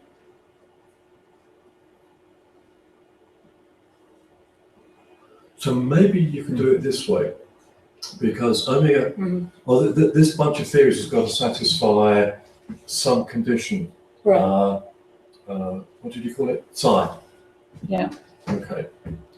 So you might want to take psi to be some condition which rules out the possibility that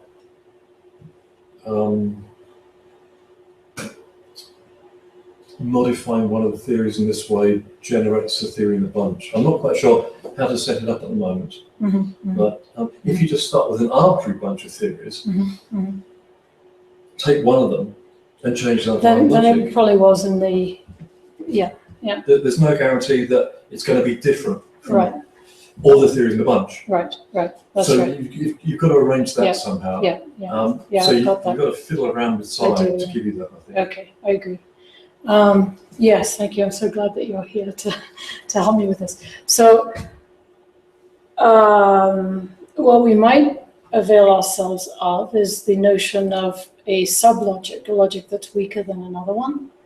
So we have a set of theories under some sublogic or some weaker logic, and then we use a stronger logic to diagonalize it out. But then it should have been part of the initial set. All right, okay. So why don't you take psi to be that every theory in X has the same underlying logic? Right. Good. So now choose any one of that, change underlying logic, then you're going to get a theory which is not in that set. Yeah. And it's going to be a theory. So you're still in omega. Right. Right? Is it still going to be omega? Well, it's a theory. Okay. Yeah, so and omega now contains the theories. Right. Right. So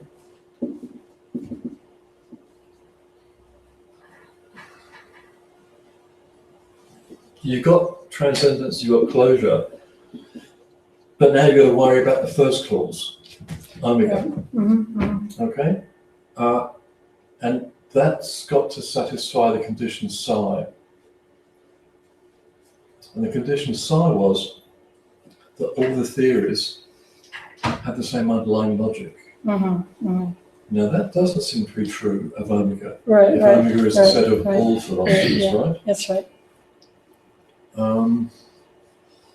So That's that right. won't seem quite right either. No.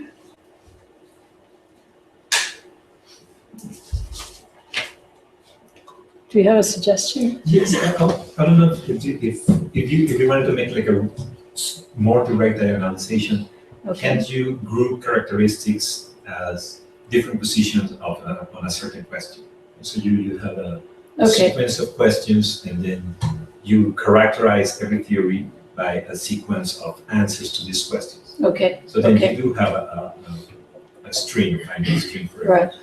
And you can order them, and then you can get an actual diagonal. So like it changes regarding to the first theory, you change the question for the answer to the first question to the same. And Oh, okay. that way you will be able to get a theory that is a diagonal, and it's not going to be, it's going to be a theory, a philosophy of mathematics, but it's not going to belong to it. Right, or is it going to be an answer to a question in the philosophy of mathematics? So that would be a theory. Wouldn't that work? I think so, right? That sounds promising. We'll work on it. So take, say, the ontological question, whether the ontology of arithmetic is real. Okay. Yeah. And your philosophies, and we're supposed to be pluralist about that. So there should be different answers to that. Yes. So your set is the set of answers. to that? You have all the issues in which different philosophers of mathematics can disagree. You have, presumably this All of the issues. all the issues, yeah, long list, right? Okay. Big on me. Yeah, exactly. It's long list, and then you characterize in every philosophy of mathematics by the set of answers. Oh, I Give us see. Yes, a okay. sequence of answers. Okay, so you're interested in the C's here. So yeah, exactly. All the C's are going to be. Okay, on what they say about ontology. Right. So Okay. this is the third question. Then the third theory, you're going to change that answer. Okay. And so Okay. if you do it that way, so then you don't have just set of characteristics, but you actually have a sequence of characteristics, and a sequence of theories. Right, and I just bump those, yeah. Exactly. You That's just right. pop up, Just you bump get the them. outs. Okay, You okay, need to right, get an right, and actual I just diagonal. kind of shift them over, right, or something. Right. Yeah, that may well work. That may. Thank you. Sir? Yeah. I might be not understanding something, but by these different philosophies, we're talking about philosophies of mathematics, like Platonism or something. Mhm, Okay, so then I'm thinking, what are the characteristics of Platonism? Well, the only thing I can think of is it's just a set of claims that Platonists make, right? And so here's a shot at it. Platonism just has two characteristics. It says there are abstract objects, and it says our mathematical theories describe them. It doesn't look like there's an underlying logic at all. It's neutral on anything about the logic. So you could have many different Platonist views, I guess, with different logics, but Platonism itself doesn't have a logic. Right, so there's going to be sort of, there might be theories here that just don't contain C. Yeah. Right, that just has A and it has, yeah, I mean, really, Sorry, but my worry was then if it doesn't have a logic, you can't change the logic. no, so, but all I need to do is diagonalize out, right? So I don't need to scoop everything out in my omega. So I could say, philosophy has to be complete under some sense of complete, but I don't think I need to do that. I think you can have sort of degenerate theories that are just not well thought through yet. So sometimes I talk about what I call nascent theories, ones when you haven't quite worked everything out yet. So you've started the philosophy, but it's not a completed philosophy. So far you're wedded to the idea that there are abstract objects. You're wedded to the idea that we grasp them in some sense, and you haven't quite decided on the logic yet. And you haven't quite decided on how to treat truth values regarding sentences about those objects. And you haven't quite decided, but as you develop your theory, what are the implications of those two things? You're going to start to find yourself making a few more claims. So those would be sort of degenerate beginning philosophies. And to use the diagonalizer, I don't think you need to push on everything that's inside omega. I think that's correct.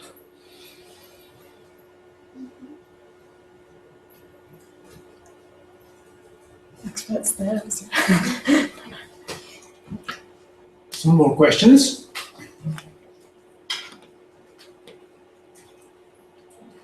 Okay, so my closing session. Thank you very much, Ms. Friend. Thank you.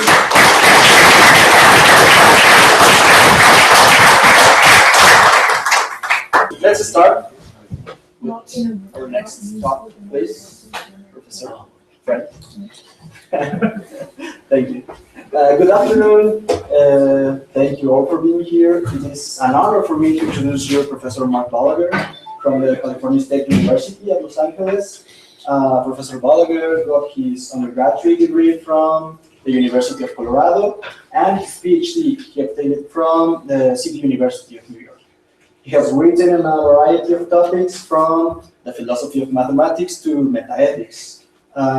He has published a couple of books on free will so far, and of course, really nice work on Platonism and anti-Platonism in mathematics, which is the main focus of his speech today. So, please, start. Thanks. So, thanks for the invitation. Glad to be here. I've never been to Mexico City before, so this is great.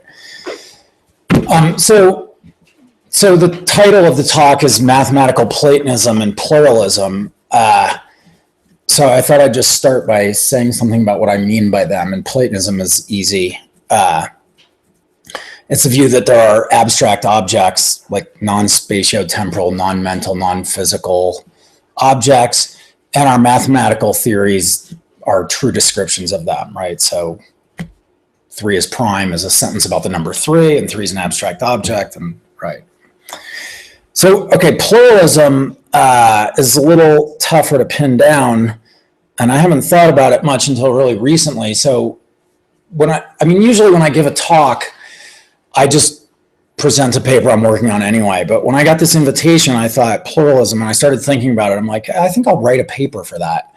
I had a little idea, and then, yeah. So then I wrote the abstract and sent it in, and then some time passed, and then some more time passed, and pretty soon it was like 3 weeks ago, and I'm like, okay, I better actually articulate what I want to say. So the first thing I did was because I haven't really written about pluralism before, I went online and I started looking at what people were talking about when they talked about mathematical pluralism, and the first thing I realized is that nobody uses the word in the same way. And so I just thought, okay, well, I'm just going to use it to mean what I was intuitively thinking of when I thought I'll write a paper about this, which is something like I was thinking along the lines of like moral relativism, right? Like, or moral pluralism, like, there's not just one moral truth, there are many moral truths, and our culture can have one and their culture can have another. And so it's something like that. So there are many mathematical truths, right? Like, that's obvious, right? As soon as you have 3 as prime and 5 as prime, you've got many mathematical truths, but that's not the idea. The idea is something like there can be theories, different theories that look like they're competing that are both true. And like we have one of them and the Martians have one, and we're true for us, that's true for us, and that's true for them. Something like that. So here's what I have on the handout. And then this is what happens when you start writing the paper 3 weeks before and write the handout. Then I started changing my mind about it, about the way I wanted to think about it. And so I thought, is there a pen up here? What I started thinking of after I wrote the handout was some view like this, and maybe this isn't pluralism, but it was sort of like what I was really thinking of. So maybe it's some kind of subjectivism or something, but here was the idea I had. So here's the idea. If you think about it from the moral point of view, like one way to think about it is like some kind of subjectivist view, like which moral sentences are true is determined by facts about us and our culture and not by external facts, right? So I was thinking of it along the lines like this: which mathematical sentences and theories are true is determined by facts about us and not external facts. So maybe this is like cultural subjectivism or something like that. I don't know. But it generates a kind of pluralism and relativism, right? And it looks to be like the exact opposite of Platonism, which says that mathematical theories are about objective facts in Platonic heaven. So here's what I want to try to argue, is that they're not opposites. And in fact, when you get the right Platonism, it entails this view, this kind of pluralism. Now that might seem crazy. Platonism says that mathematics is about Platonic heaven and true claims about these external facts. And this says which mathematical sentences and theories are true is determined by facts about us. So I want to try to argue that Platonism, it's not just that they're compatible. The right Platonism actually entails this. That's mostly what I'm going to do. But then at the end of what I want to argue is that even if you abandon Platonism, you're going to be led to the same kind of pluralism, so that pluralism is just true, whatever you say about the ontology. So that's what I want to try to argue. This kind of pluralism, and it's not the strongest kind of. There could be a stronger kind of pluralism, and we'll sort of see that as we go. But it's, I think it's worthy of the term relativism and pluralism. So that's what I'm going to go for. All right, I meant to say this at the start, and I forgot. At the very start, you guys said that like I'm a native speaker of English and you guys aren't, so try to talk slow. So I'll probably forget. So if I'm talking too fast, tell me and I'll slow down. Just go slow and I'll do it. Okay. So am I talking at a good pace now, or is it too fast? Okay. All right. All right. So pluralism, as I'm thinking of it, is pluralism about mathematical truth. So to get at whether Platonism leads to pluralism, we got to think about what Platonists say about mathematical truth. And that's where I want to ultimately head. But first, I think we need to make a prior decision, which is whether we're going to endorse. I want to decide which kind of Platonism we should adopt if we're going to be a Platonist between these two options, what I'll call plenitudinous Platonism and sparse Platonism. So plenitudinous Platonism is also what in my book I called full-blooded Platonism. So it's just the idea, roughly speaking, that all the mathematical objects that could exist do exist, right? Or if you think of all the different kinds of mathematical objects there could be, all the different kinds are instantiated. Okay. The sparse view, on the other hand, is that no, some of those kinds that could have been instantiated aren't. So there are only mathematical objects of some of the kinds that there could have been. So here's what I think. There are a lot of really good arguments to be plenitudinous Platonists if we're going to be Platonists. And I think there are no good arguments for being sparse Platonists. But so I just want to like quickly give one argument here, and this is an argument that's basically in my book. But I thought it would be worth rehearsing for a little bit. And the argument is basically this. Plenitudinous Platonism can be given an acceptable epistemology, and sparse Platonism can't. So here's another way to put it. Plenitudinous Platonists can respond to the Banasaref argument, and sparse Platonists can't, right? So the Banasaref challenge is, how could Platonism be true? If Platonism were true, then mathematical knowledge would be knowledge of these things outside of space and time. Here we are in space and time. How could we ever know anything about that? So here's my claim. If you endorse plenitudinous Platonism, you can answer that challenge. And if you endorse sparse Platonism, you can't. And quickly, the argument goes like this. Like here's the plenitudinous Platonist epistemology. If plenitudinous Platonism is true, then every consistent mathematical theory, and also some inconsistent ones, accurately describe some collection of abstract objects. So if that's true, then all we need to do to get knowledge of some abstract objects is articulate a consistent theory and know that it's consistent. But if that's all we need to do, then we can do it, because we are capable of articulating consistent theories and knowing they're consistent. And the important point is that doing that doesn't require any access to the objects. You don't need any information gathering contact with the object that the theory is about in order to know that the theory is consistent, right? So like I could have the theory that the first child born in 2015 is Finnish and male, and I can know that's consistent without having any access to the child, right? So, so that's the idea. Just by getting knowledge of consistency, we can then get knowledge of abstract objects. So in a way, you can think of it like this. The plenitudinous Platonist is giving us a recipe for getting knowledge of abstract objects. And it goes like this. Dream up a mathematical story, right? Or here's another way to put it. Think of a kind of mathematical object and articulate an axiom system about it. And then make sure that it's consistent. And then conclude that since it's consistent, it characterizes some bunch of objects, and now you've got knowledge of those objects. And if you like, you can then derive some theorems and know some even more surprising stuff about the objects. So there it is. And the nice thing about this epistemology is that it just maps on perfectly to the actual methodology that mathematicians use, right? The axiom and proving theorem methodology. All right.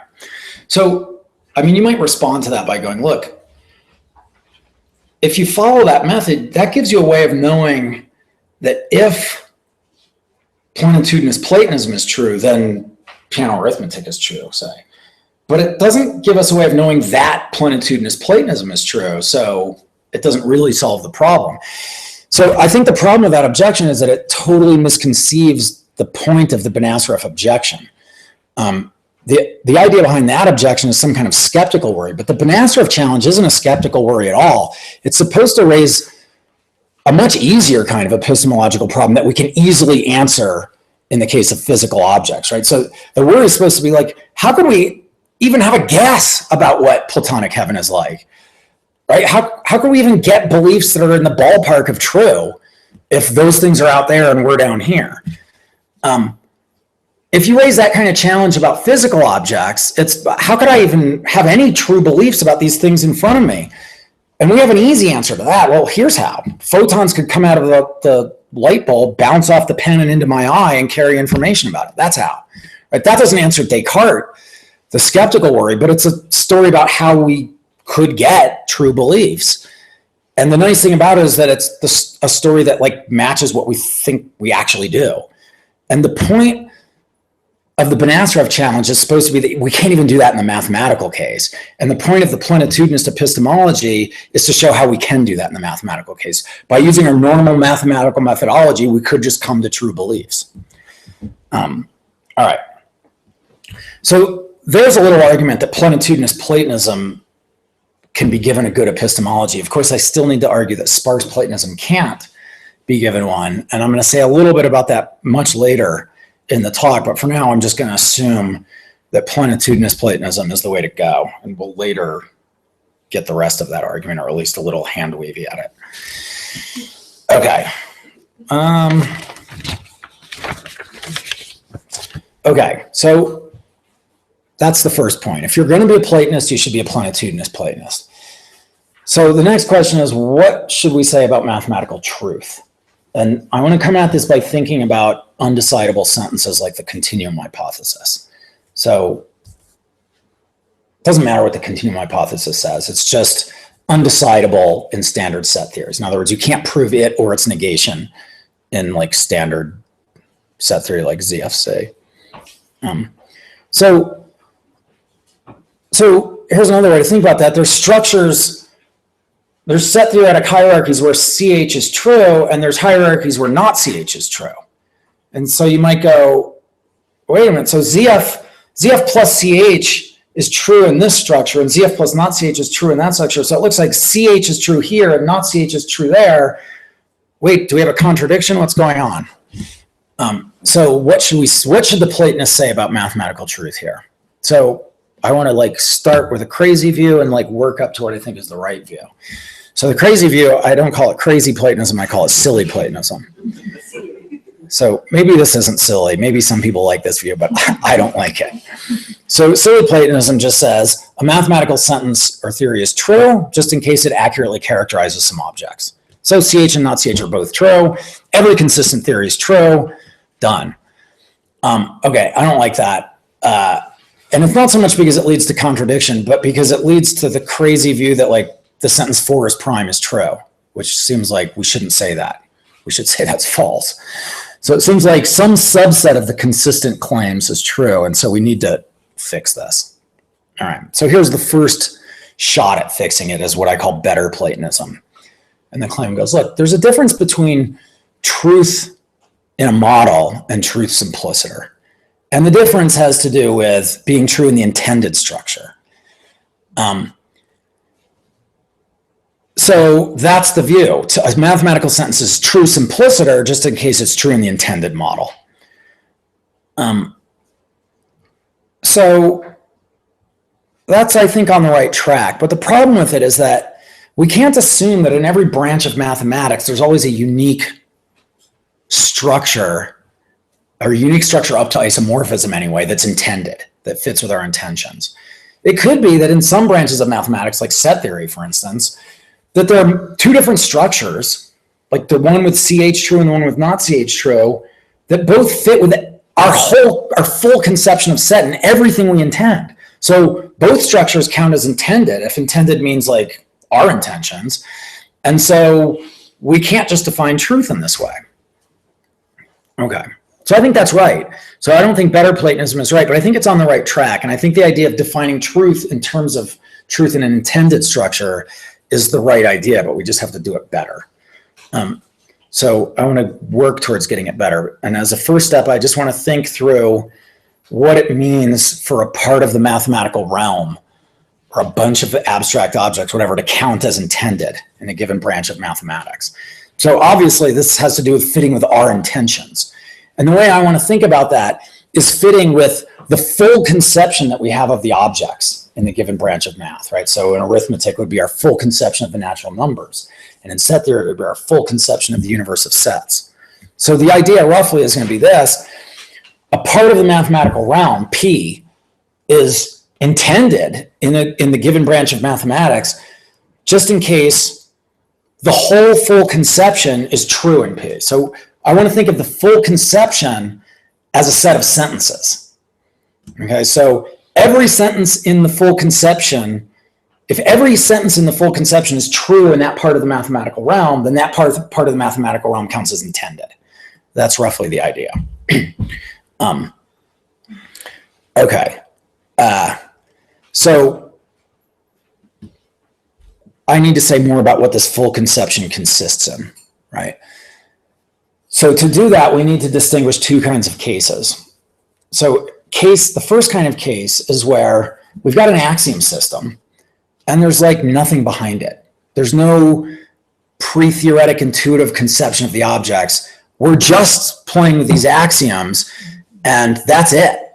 And the other case is where we've got an axiom system, but there's also an intuitive conception of the objects. And the axiom system is in some sense trying to characterize that structure that we're thinking of, pre-theoretically or intuitively or something like that. Okay, so what we say about the full conception is different in the two cases. In the first case, it's easy. The full conception is just exhausted by the axioms. Any structure that satisfies the axioms is thereby intended, because our intention is just to talk about structures that are characterized by the axioms. So that's our so-called full conception. So in a way, in that case, the whole idea of a full conception just disappears, or it's equivalent to the axiom system.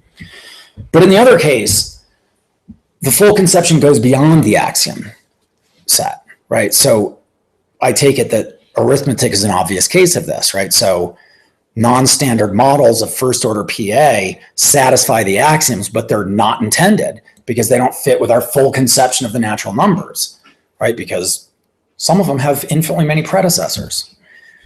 That's not a number.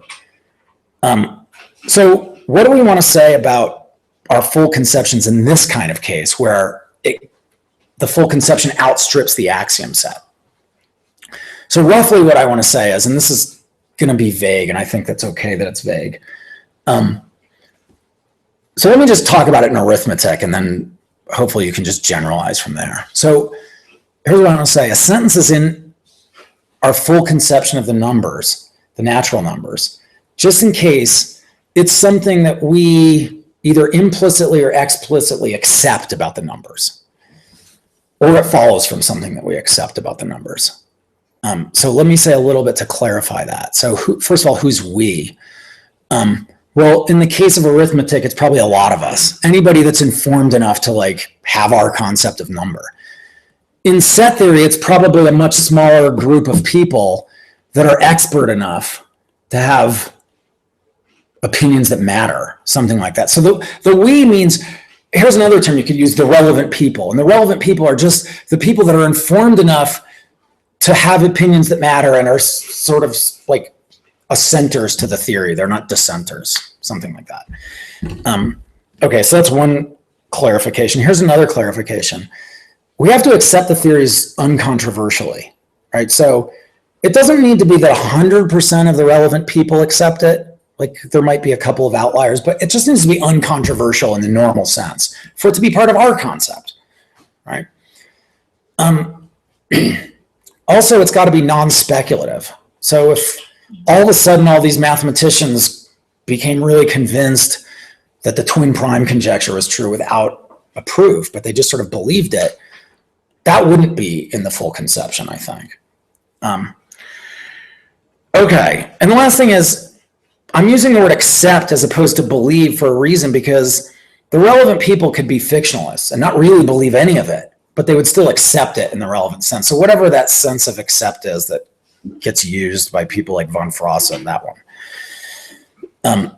Okay, so this is vague. Let me try to say something about which sentences are in there. I'm just going to say a little bit, right? So for our full conception of the numbers, I think, here's a no-brainer. The axioms of piano arithmetic and everything that follows from them is part of our full conception. Here are some other claims that I think are part of it. The Gödel sentences for our standard axiom systems of arithmetic are true. That's part of our conception of number. The number 4 is not identical to Julius Caesar. That's part of our conception of the natural numbers. Stuff like that. What do you mean stuff like that? I don't know. It's vague and mushy. What counts as our conception of number is vague, and I don't want to claim otherwise. So what counts as an intended structure could end up being vague. But in arithmetic, here's what I want to say. However vague our full conception is, it's precise enough to zero in on a unique structure up to isomorphism, right? So the non-standard models are not intended. So Putnam was wrong. I take it that that's obvious, right? So I'm not going to go into what I think is wrong with Putnam's argument, but here's a little argument for it. If you show any normal person who knows some arithmetic the non-standard models, the instant reaction is, oh, that's not what I mean. Where's that reaction coming from? It must be that it's conflicting with what they meant by numbers, right? So the mere fact that we have that reaction is evidence that the non-standard models are unintended. I don't need that. I mean, if it turned out that our full conception of the numbers didn't zero in on a unique model, that would be fine with me, but I just think it's obvious that it does. Okay, so there's maybe too much background, but hopefully it was needed. So here's now what I think is the right thing to say about mathematical truth for a Platonist. And it's the thing at the bottom of page 2, I guess, of the handout that I call IBP. And basically the theory is this. A mathematical sentence is true just in case it's true in all intended parts of the mathematical realm. It's false just in case it's false in all intended parts of the mathematical realm. And if it's true in some intended parts and false in others, then it's indeterminate and has no truth value. Right? So there's no fact of the matter whether it's true or something like that. Okay, so obviously this allows for bivalence failures. And a couple things about that. First, it doesn't allow for rampant bivalence failures. So as I just argued, in arithmetic, you're not going to get any, at least in the language of arithmetic, because we're going to have a unique structure up to isomorphism. But even if you go to set theory, you're still going to get you're going to get a lot of non-bivalence failure, right? So I think it's pretty easy to argue that all of the axioms of ZFC are part of our concept of set.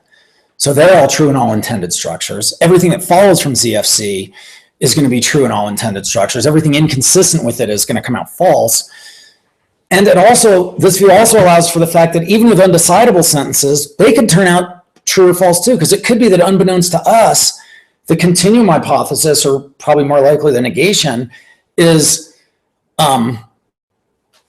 true in all intended structures. We haven't proven that yet or figured it out, but it could be that that's the way it is. But the view allows for the possibility that it might be that some undecidable sentences, and maybe the continuum hypothesis, are indeterminate because CH is true in some intended structures and not CH is true in others. So in other words, the idea is that if both of these structures fit with our full conception of the universe of sets, then they're both intended, and so CH doesn't have a determinate truth value.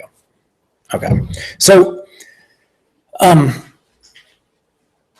there's not going to be rampant bivalence failures, but there could be some. But I think that's okay. So here's what I want to claim. I actually think this isn't a problem. This is actually good, because I think that there can be bivalence failures in math. And here's what I want to argue. When IBP entails that there's a bivalence failure, there really is a bivalence failure.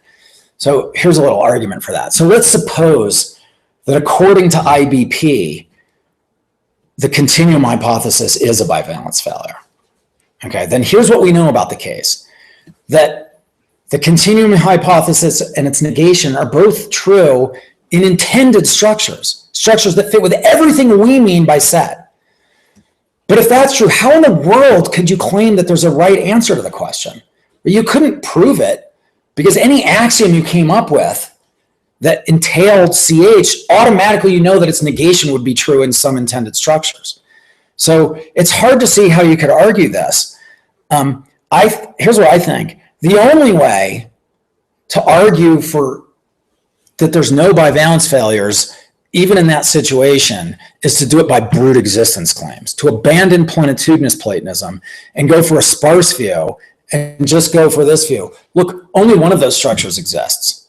One of them's there and one of them's not, and that's it. If this one's there, then CH is true. If that one's there, then not CH is true. That strikes me as a really bizarre view. Here's one of the problems with it, and this is to go back to the epistemological point. It makes mathematical discovery impossible. How in the world could we ever know which one is right if it's determined by just brute existence facts in Platonic heaven? We could never discover it. So you would have the Benacerif problem in spades if you had the sparse view, because if all there was to settle it was the brute existence fact, you'd be like, well, who knows which one's there, right? And for that matter, it could be that the only structure in Platonic heaven that has anything that resembles numbers is a non-standard model. So that view looks really bad to me. And I think it's the only way to avoid bivalence failures in the specialized case I'm talking about. So I think there's no problem with the bivalence failures.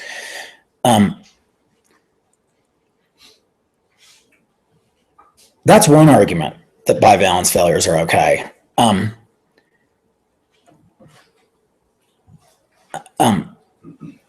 Actually, let me just say one other thing. Here's another problem with sparse Platonism, aside from being epistemologically bad. It's metaphysically bizarre. Here's the analog of sparse mathematical Platonism. Well, I'm a Platonist about color properties, but only some of them. I believe in red and yellow, but not blue. That's insane, right? You don't need to go to an epistemology it's just metaphysically insane. And I think the mathematical sparse view is insane for the same reason. So sparse Platonism is out. Here's another good thing about allowing for bivalence failures in your philosophy, is that it's not, you don't want a philosophy of mathematics that dictates things to mathematicians that should be decided by mathematicians. Here's what I think. Whether the continuum hypothesis has a determinate truth value should be a question for mathematicians, not philosophers. This view not only allows it to be decided by mathematicians, it entails that it's a mathematical question, because it's settled.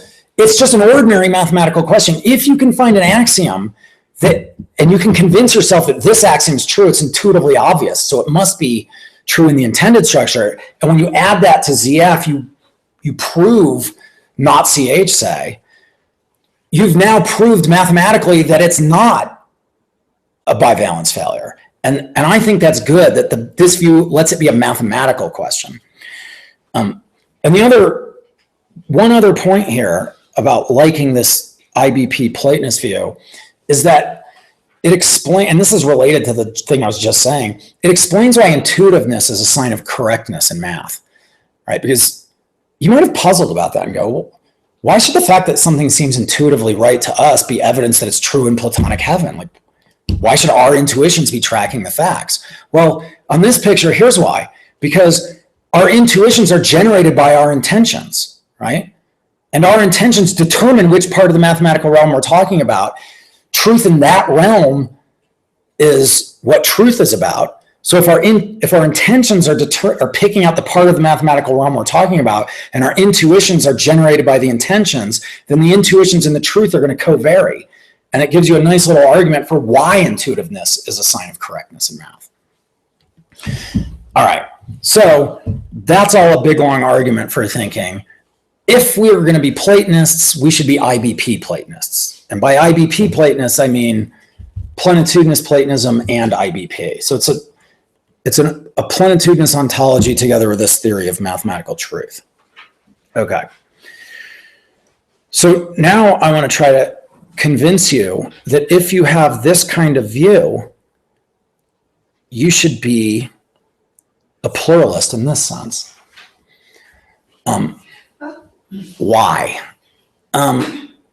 Well, look, IBP Platonism doesn't give us the radical kind of pluralism that basically any consistent theory is true, like silly Platonism does. But it does give you the result, right? So silly Platonism just entails straight out on its face that CH and its negation are both true. IBP Platonism doesn't do that, but it entails that in certain situations they could both be true. So for example, suppose the Martians are doing some set theory and their concept of set is just a teeny little bit different from ours, right? They sort of overlap, but there's a little difference. And our concept of set, unbeknownst to us, zeroes in on this structure where, say, the negation of the continuum hypothesis is true. And theirs zeroes in on this structure where the continuum hypothesis, did I say the negation before? Yeah, so the continuum hypothesis is true. So for us, not CH is true in all intended structures because it's part of our concept of set, even though we haven't discovered that yet. For the Martians, CH is true in all the intended structures, so not CH is true for us and CH is true for them. Or even on Earth, we could get this if you just have two set theorists who are just not trying to capture our concept of set, but just playing around with different axiom systems, right? And in this axiom system, CH is true, and in that one, not CH is true. And all either of them intends is to characterize the objects picked up by these axioms. Then CH is true for this guy, and not CH is true for that guy. So in both cases, we get CH and not CH being true for different people because of different intentions. Well, first question, does this give us a contradiction? And the answer is no, because CH is true of these objects and not CH is true of those objects. So in some sense, we're talking about different things. So it's like if I said Clinton ran for president in 1992, and somebody else said Clinton didn't run for president in 92, and I'm talking about Bill Clinton, and that person's talking about Hillary Clinton, then we're both right, even though we uttered the exact opposite things because we're talking about different things. And that's sort of like what's going on here. Okay, now given this, you might have the following worry. Is this really a genuine kind of pluralism? In fact, you might also worry, is this a genuine kind of Platonism? Because you might think, look, you're giving us like a Platonist ontology, but you're not really giving us a Platonist theory of objectivity. So let me respond to that second worry first. I think I'm giving you the same kind of objectivity you get anywhere, right? So take a sentence like Mars is round. I take it that's objectively true.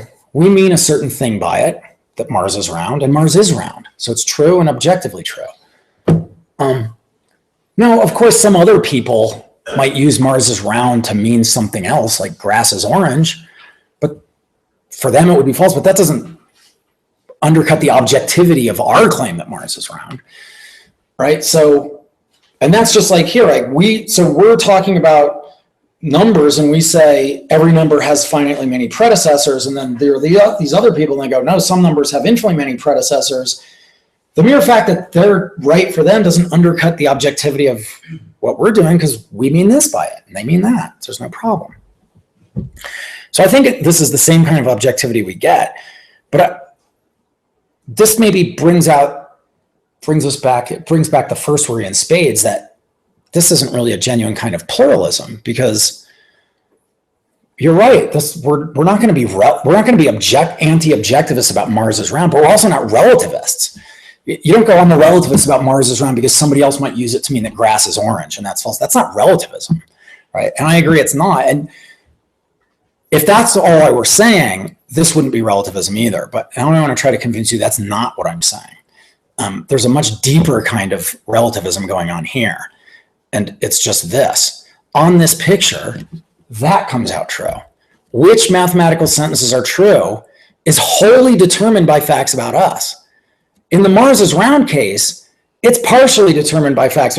So you don't know, is Mars is round true? Well, yeah, partially because of what we mean by it.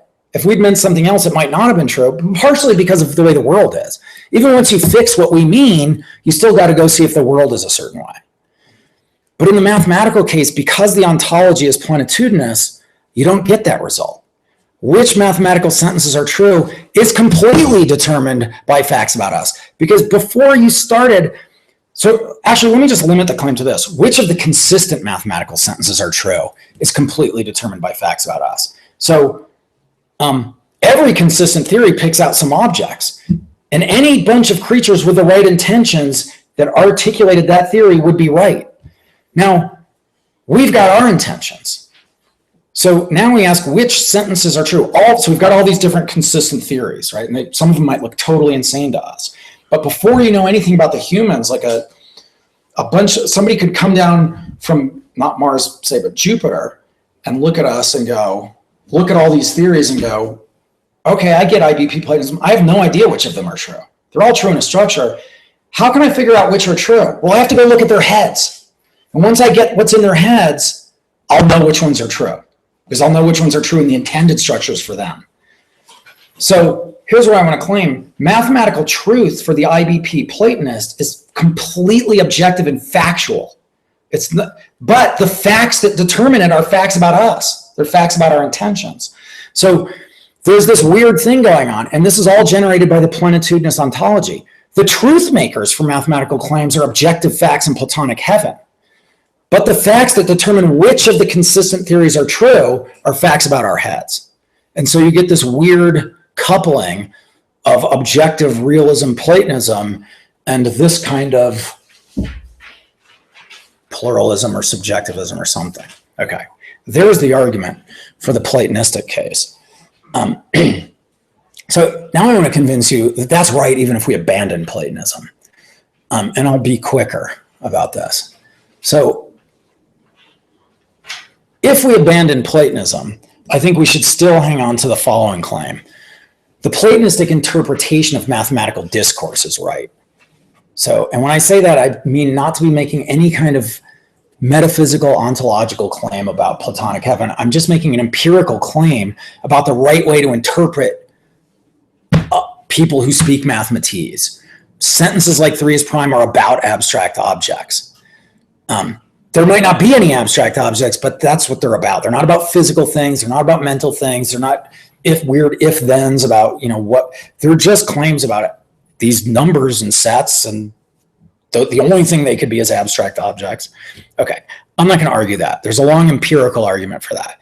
But if that's right, then it seems to me that if we abandon Platonism, in other words, if we say there are no such things as mathematical objects, abstract objects, then we're going to basically be committed to one of 3 views. So one view is fictionalism, or maybe a better name is error theory, which says this. Yeah, those sentences are supposed to be about abstract objects. There are no such things, so the sentences are false. 3 is prime is just false because It's like Alice fell down the rabbit hole. There's no Alice, there's no rabbit hole, there's no Wonderland, it's false. Likewise, there's no 3 is prime is false. Second view is Meinongianism, which I hope I articulate right. Graham can tell me I didn't if I don't. Which says, yeah, the sentences are about these weird things and they don't exist. But the sentences are still true because they're true descriptions of objects that don't exist. All right, so 3 is prime is a true claim about an object that doesn't exist. Or there's this Azuni view that, yeah, they're about abstract, these sentences are about abstract objects. And abstract objects don't exist. And they don't have any sort of being whatsoever. And 3 isn't. And yet 3 is prime is true. This is a weird view of truth, I think. Okay, so here's what I want to claim. If you endorse any of those 3 views, you should still endorse this view. So let me just argue it quickly for the fictionalist view and maybe say a couple words about Meinongianism. So, but there are lots of objections to fictionalism, like the Quine-Putnam indispensability argument. But the one I want to think about is this worry about objectivity. And it goes like this. Wait a minute. You're telling me 3 is prime is false. You're telling me that 4 is prime is false. What's the difference? There's got to be some difference. If there's no sense in which 3 is prime is like getting anything right, then it looks like you're committed to saying that mathematics is just garbage and we have to just throw it away, which would of course be bad. So the fictionalist needs to save some sense in which 3 is prime comes out like correct in some sense. So Hartree-Field has this view that, yeah, the sense in which 3 is prime is correct is the same as the sense in which Alice fell down a rabbit hole is correct, right? So the difference between 3 is prime and 4 is prime is like the difference between Alice fell down a rabbit hole and Alice fell down a manhole. One's true in the story and the other's not. And then if you ask Field, what's the story of mathematics? He'll tell you, well, it's just a bunch of axiom systems that we accept. That's the story of math. And I think that's wrong because I think that ordinary, normal mathematical correctness, which is what the fictionalist should be trying to save, outstrips being entailed by the axioms. It can turn out that an undecidable sentence is correct. We can discover that the continuum hypothesis is true, right? Here's how. Some mathematician finds a new axiom that as soon as he puts it down, everybody in the mathematical community goes, that's obviously true about sets. And then he adds the new axiom to ZF and proves the continuum hypothesis. If that happened, here's what we'd say. Oh, he just proved the continuum hypothesis, i.e. he discovered it. Field can't say that. He has to say, well, mathematicians just decided to let the continuum hypothesis be true. They expanded the story. But that really seems wrong. It seems like there was a discovery there. So I think the fictionalist can save there being a discovery here by just shifting what the story of mathematics is. So what the fictionalist should say is that the story of mathematics is Platonism. It's not the axiom systems. It's just the claim the objects that we're talking about in math are really there. And then if you say that, then a mathematical sentence is correct just in case it's true in the story of mathematics thought of that way, i.e. true in Platonism, or here's another way to put it. A sentence S, a mathematical sentence, is correct in the fictionalist sense, just in case the following sentence is literally true. If Platonism would have been true, then S would have been true. So if that counterfactual is true, then S is correct. So that's really nice because, so I call this T fictionalism, and the T is short for theft over honest toil. Because it enables fictionalists to just steal everything that Platonists say, which is what they should be out to do. And so it's nice because we already know what the Platonist is going to say. We just figured that out. They're going to be full-blooded Platonists and IBPists. So the fictionalists should do the same. They should go, look, the story of mathematics is plenitudinous Platonism. So a mathematical sentence is true or correct, just in case it would have been true if plenitudinous Platonism had been true. And now the theory of correctness is going to match IBP, and it's going to be IBF at the bottom of page 4, and it just says this. A sentence is correct just in case if plenitudinous Platonism is true, then it would have been true in all intended structures. And it's incorrect just in case if plenitudinous Platonism had been true, then it would have been false in all intended structures. And if it would have been true in some intended structures and false in others, then there's no fact of the matter. So we get the exact same bivalence failures here that we got for Platonism, but it's a very limited thing and it's okay for the same reasons. This view solves the problem with Field's view because this person has an easy story about why there was a discovery here. When the mathematician finds this intuitively obvious axiom, they go, well, that's correct, because it would have been true in all intended structures if Platonism had been true. How do we know that? Because it's intuitively obvious, so it's built into our concept. And the last thing is that this kind of fictionalism leads straight to that view, and for the same reason. There's all these consistent theories, none of them are true, but some of them are going to be correct. Which ones?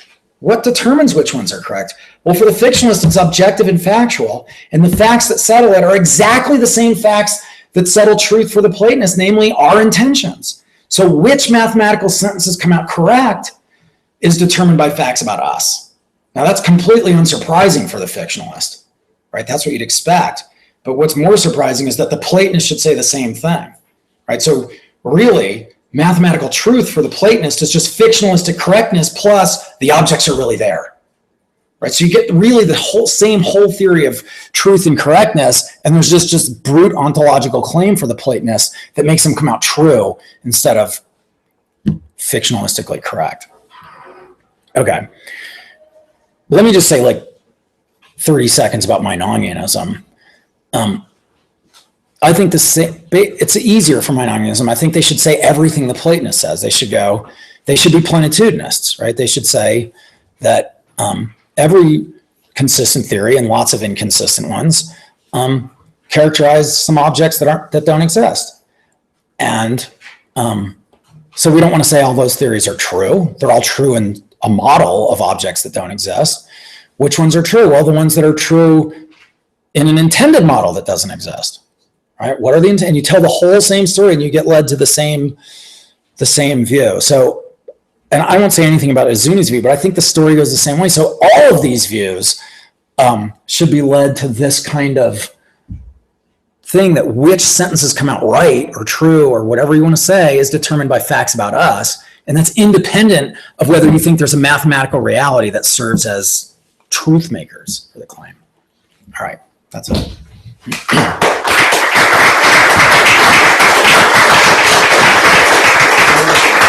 So now a round of questions from the audience. Anybody? Question? Professor Chris? Okay, so I'm on board with this. Okay, that seems right to me. I'm on board that there's no real difference between a Platonist and a nonist on these things. I think you're exactly right about those things. So far so good. I'm on board with the thought that truth in the end is about truth in structures, or maybe what's common to a bunch of structures. That's all good. What I'm wondering is whether you really need to go further and talk about intentions. For the following reason. We grant that those structures are there. We grant that what's really doing the work is truth in a structure. What is actually being added by the talk of intentions? What is intended is a contingent matter. I mean, you might intend one bunch of stuff, the Martians might intend another. Right. And in some sense, that's kind of irrelevant to where the action is, where the facts are. Where the action is that, certain things are true in there, a bunch of interpretations they want to pick out. Other things are true in a bunch of interpretations that you want to pick out. So if you really want to insist on these intentions, because they're contingent, it's going to make mathematical truth contingent. Now, I think you're better off just getting rid of truth and saying all truth is truth in interpretation, and that this is true in interpretation or a bunch of interpretations, is it a necessary truth? Okay, and which interpretations you want to single out? Well, that's an entirely contingent matter and irrelevant to mathematics. Okay. Yeah, I agree with like 90, I think maybe I agree with 100% of the claims you made, and I'm going to answer a question you put there. That was supposed to be a rhetorical question that I think is a real question. I agree, it leads us to contingency. I would hope that you're not surprised that I would go for a contingent view, given that I'm saying this, facts about us are contingent. I actually would go for an even stronger version of contingency, that whether something is true in a structure is also contingent, because I think it's contingent whether structures exist. So I think there are nominalist worlds and Platonist worlds. So I'm a thoroughgoing contingentist. So truth is contingent, and also truth in a structure is contingent. Now, the second thing is wildly controversial, but I totally agree with you about what you said. But you also asked a question. You said, what do you gain by going for a notion of truth? So I just want to tell you what I gain. And you might think you haven't gained anything interesting. Maybe I haven't gained anything mathematically interesting, but let me just tell you what I think I'm gaining. Two things. One, I think we have a notion of mathematical truth, and I'm just trying to articulate what it is. So it turns out that mathematical truth is contingent, and you might say, so get rid of it. And maybe, okay, get rid of it mathematically or something, but I think we do have that notion. I'm just trying to show what it is. So that's one thing, is just a theory of what this is. But the second thing is, maybe a little bit more valuable, is that it gives us a way of telling somebody they're wrong. So somebody says 7 + 5 is 13, and they're talking about the numbers, right? And so now I have a way of saying, sorry, that's false. Why is it false? Well, because it's false in the intended structure. Of course, it's describing some other. That's if their intended structure is the same as yours. Yeah, but they aren't. That's what I'm saying. It gives us a way to say that people are making mistakes when they are talking about the same structure. So a little kid writes down 7 + 5 = 13, trying to talk about the natural numbers and making a mistake. I now have a way of saying that he is wrong. Whereas if all we have is truth in a structure, then it's true in some structure. Like, how is he any worse than the kid that says 7 + 5 = 12? Well, both of them are true in some structures and not true in others. Yeah, okay, but I mean, if he can still be objectively wrong if he intends a certain, if he intends to be talking about a certain structure, and in fact what he claims isn't true in that structure. So I mean, truths about what holds in a structure can be objectively right and wrong. Yeah, okay. But I want to just say he's flat out wrong. Well, and I think he is flat out wrong. That assumes that he has, the same intended structure as you do. Well, let's just say that he is. Let's say it's not a kid; it's a person. And let's change it from 7 + 5 = 12 to 138, and make a little mistake.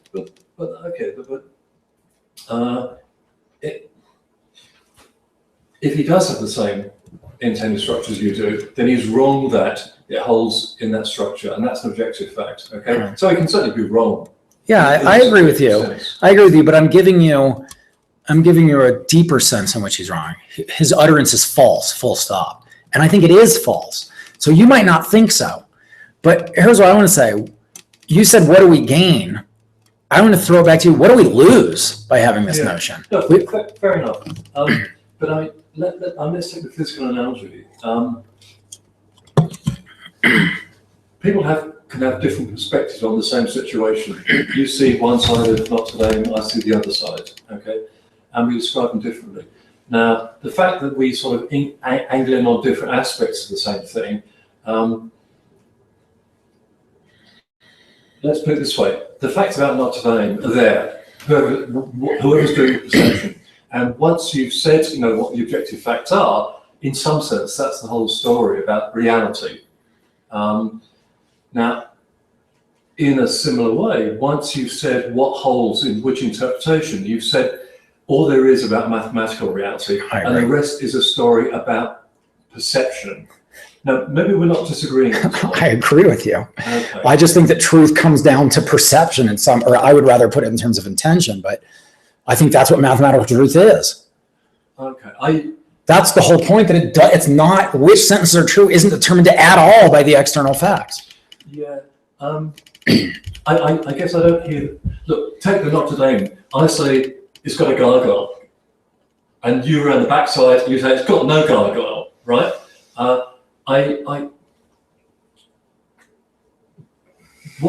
That's just a difference of perspective. But I'm wrong in that case. It does have a gargoyle. No, because given your perspective, it doesn't have a gargoyle. But I'm not talking about my perspective. I'm talking about Notre Dame. Okay, but in the same way, I think that, when you're talking about what's true in interpretation, your intention picks out a perspective. It singles in on certain interpretation or a bunch of it. Okay. So in the same way, when you're talking about truth, you're talking about your perspective, namely your subjective singling out of an interpretation or a bunch of interpretations. In that sense, what you're calling truth is, in a certain sense, just a view of your perspective of things. But the claim isn't about my perspective. It's about the numbers. And it turns out that... the numbers in certain interpretation.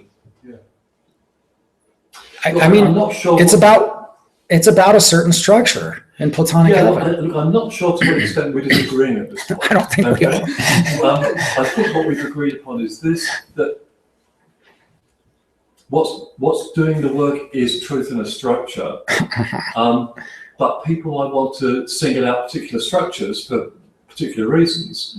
I want to see that as a fact about their subjectivity, and you want to see it as a fact about truth. Now, I don't particularly care for using the word truth in a subjective sense. You kind of like that. I'm not sure what hangs on that. But I think here's my claim is that it's capturing the normal notion of truth. The sentences that this view has coming out true just are the ones that we intuitively want to say are true. And the ones that it says are false are the ones that we intuitively say are false. So I think we're pretty much agreeing on everything. I don't think a ton has been gained other than this. I've told the truth about mathematical truth. You think mathematical truth isn't that important, just get rid of it. Like, okay, I agree, it's not that important. Nonetheless, it's there. I'm going to say whether the real action is truth in a structure. Yeah. In a sense, once you've said what holds in what structure, you've got a complete description of mathematical reality. Okay, and the rest is kind of froth of consciousness, as it were. Yeah, I mean, it depends where the real action is. Maybe depends on what you're doing. If you're doing advanced mathematics and trying to discover the nature of Platonic heaven, then I totally agree with you. If you're trying to figure out, what the square root of 49 is, then maybe mathematical truth is more important, right? You want to know what the square root of 49 is, not 49 star. Yeah. But then the way you do that is, you've got this intended interpretation. You figure out what that's true in the intended interpretation. So in the end, it comes down to figuring out what holds in this interpretation. Yeah. So that's where the real action is. Yeah. And if you're trying to figure out what's true in that interpretation, that's trying to figure out what's true. Yeah, that's right. So maybe we completely agree. To what extent we disagree at this point. I agree. I mean, you're happy to use truth in this sort of relativistic way, and I guess I'm happy to say that's a fact about a subjective perspective rather than something that's true. All right, I'll let you have the last word on that. Well, just actually piggybacking, no. Whatever it is. Moving on with the discussion. So it's just a small point. Because you talk about truth up to isomorphism between two structures. And a lot of philosophers do tend to end up with truth up to isomorphism, where these are the same up to isomorphism, you have your identity up to isomorphism. There's a lot of mathematics that takes place at a more refined level. So then, is that just a façon de parler in order to keep the discussion simple, and if we needed that extra? Here's where I think I was using that was, I was saying that our concept of the natural numbers zeroes in on a unique structure up to isomorphism. And the reason I said that, instead of saying that it zeroes in on a unique structure, is that I'm thinking of Platonic heaven is vast, way more vast than we little peons can ever imagine. Right. So there might be I don't want to say that every omega sequence is an intended structure, because some of them have Julius Caesar in it, and that's not intended. Julius Caesar isn't a number. But there may be multiple omega sequences in Platonic heaven that fit with everything we think about numbers, and they differ along some dimension that we've never even thought about, right? So they're exactly the same, except, these have this property and these don't, where it's some property that we've never even thought about. It's just some thing in Platonic heaven that if we were God, we could see it or something like that. And I'm going to go, well, of course, our concept of number is neutral between them. They're both fit, but it doesn't matter for mathematical purposes. Who cares? Well, no, but some mathematicians I know are criticized by, say, model theorists that say, I can't see what you're talking about because it's already unique up to isomorphism. And as far as I'm concerned, this other person is also a mathematician, they're doing mathematics, and they're seeing finer distinctions than up to isomorphism. Because isomorphism depends on what you take to be legitimate relations, functions, objects. And there are some other distinctions going on. I'm okay with that. So it might be, maybe that's not the best way to put it. So maybe what I want to say is something like they're structurally equivalent or something, and then I'd have to cash out what I mean by that, not in terms of isomorphism, but. Right, or be a little bit more generous than model theory, because again, model theory, say it's a first order theory, then there's going to be obvious things. If it's a second order structure, model theory. And model theory is not axiomatic. I think I just want to grant this. I was really just trying to avoid the landmine of saying there's a unique structure picked out when Platonic heaven is vast. So I probably need to be more careful in the way I articulate that. Right. Okay. Well, I have other questions, but It's not a follow-up? no, I don't think I have a follow-up. Okay. Axel? I was a little puzzled about the beginning of your reply to Professor Priest, because what you said was that we won when we become cultural subjectivists or pluralists. The sense is that we have something to answer people and to explain why 4 plus 7 is not 12, right? But that's very odd that these things would help us, because this actually weakens our usual tools, because we are admitting, for me, it is 4 plus 7, not 12, right? And you are admitting that it is still possible for the other person, since it depends on that other person whether they're right or they're wrong. That it is still possible that they are right. So it doesn't seem to help you. On the contrary, it seems to weaken your resources to solve disputes. Okay, so let me take that as 2 questions. I don't think it weakens it, because I don't think there's another view that does any better. There wasn't an original thing that was better. Here's why I think it helps. Is because it's not just me and my intentions, and I'm accusing you of not having my intentions, it's us. You're wrong about the numbers, the ones we mean. So when Johnny says 4 plus 7 equals 12, he's mistaken about the referent of the number, the numeral 4 in English, and 7, and those are things that refer, because of our intentions, they refer to specific things in Platonic heaven, or at least up to isomorphism, or put it better. So he's mistaken, because the words 4 plus 7 plus 11, since they're English words, their references are determined by our intentions. And so 4, 7, and 11 refer to things in the intended model. How does that help? I mean, it's still true that person can belong to a different we, so it just moves it to a different level. If the person does belong to a different we and you discover that, then you go, oh, you're not speaking English. Okay, yeah, you're not wrong.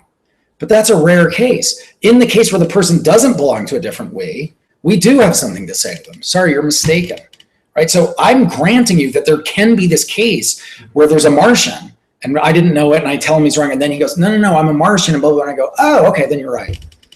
But there can also be a case where the person's just mistaken, and it gives me a way of saying you're wrong. Can I just continuing on this to put it a little bit more starkly in 2 different ways? One is, if you say you're wrong, does that mean you don't belong to our intentional group? It means your sentence is false. If you're speaking English and you're not a Martian and you're one of us and you're speaking English, it's false.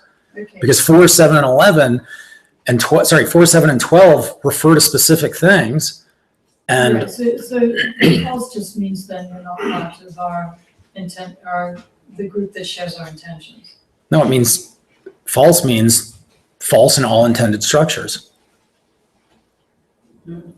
Okay, so let me put it another way then. So if I put the numbers 2, 4, 6, ... and I say now continue the series, and someone says 2 to continue the series, then you say that that's false, it's wrong. No, I would say I have no idea what the series, there are infinitely many series that go from there, and it's not clear what you mean. But if you say 7 plus 4 equals 12, and you're speaking English, it's very clear what you mean. So because it's very confirmed, because we all say this so many times. it's like saying Mars is flat.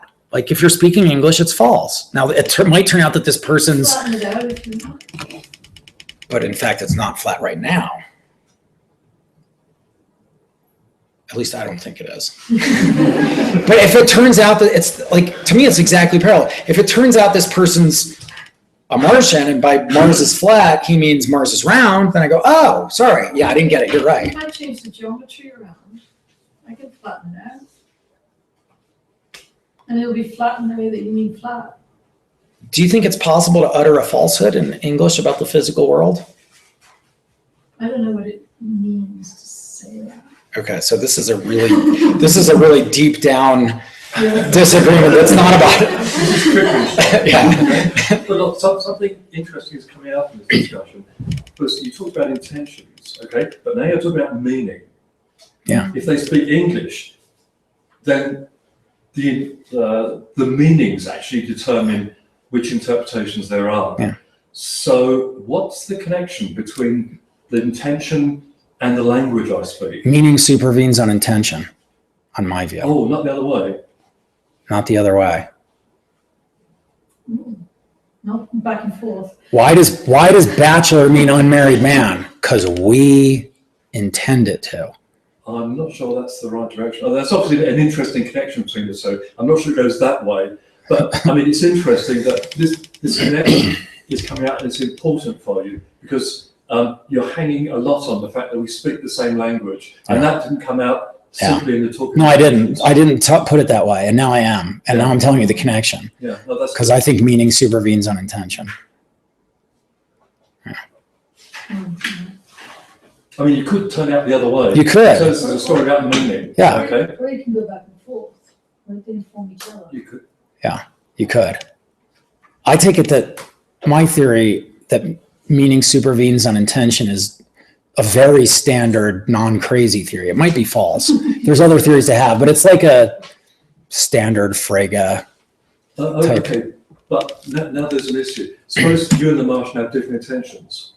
So you and the Martian have different meanings. So when they, when you say 2 plus 2 equals 4, and they say 2 plus 2 equals 5, they just mean, you and they mean something different. Talking about different objects, right? Referenced supervenes on intention too. Yeah, okay, that's true. Yeah. Right, so the intended structure is picked out by our intentions, and that's, for me, that's just a different way of saying, like reference is picked out by our intent. So reference, intended structure, that all comes from our intentions and meaning. That's it? No, yes, just I want to go back to cultural subjectivism because I'm just puzzled about the last part about not external facts because I can see how this truth is determined by facts about us. But you also recognize that what makes these sentences true is an external fact. So the idea that the term is just there means something different that is not truth making. It just exactly exactly that there are some truths, mathematical truths, is determined by external facts. But which of them are true is determined by facts about us. So here's the thing, here's the picture I want to give you. Fictionalistic correctness is more basic than truth.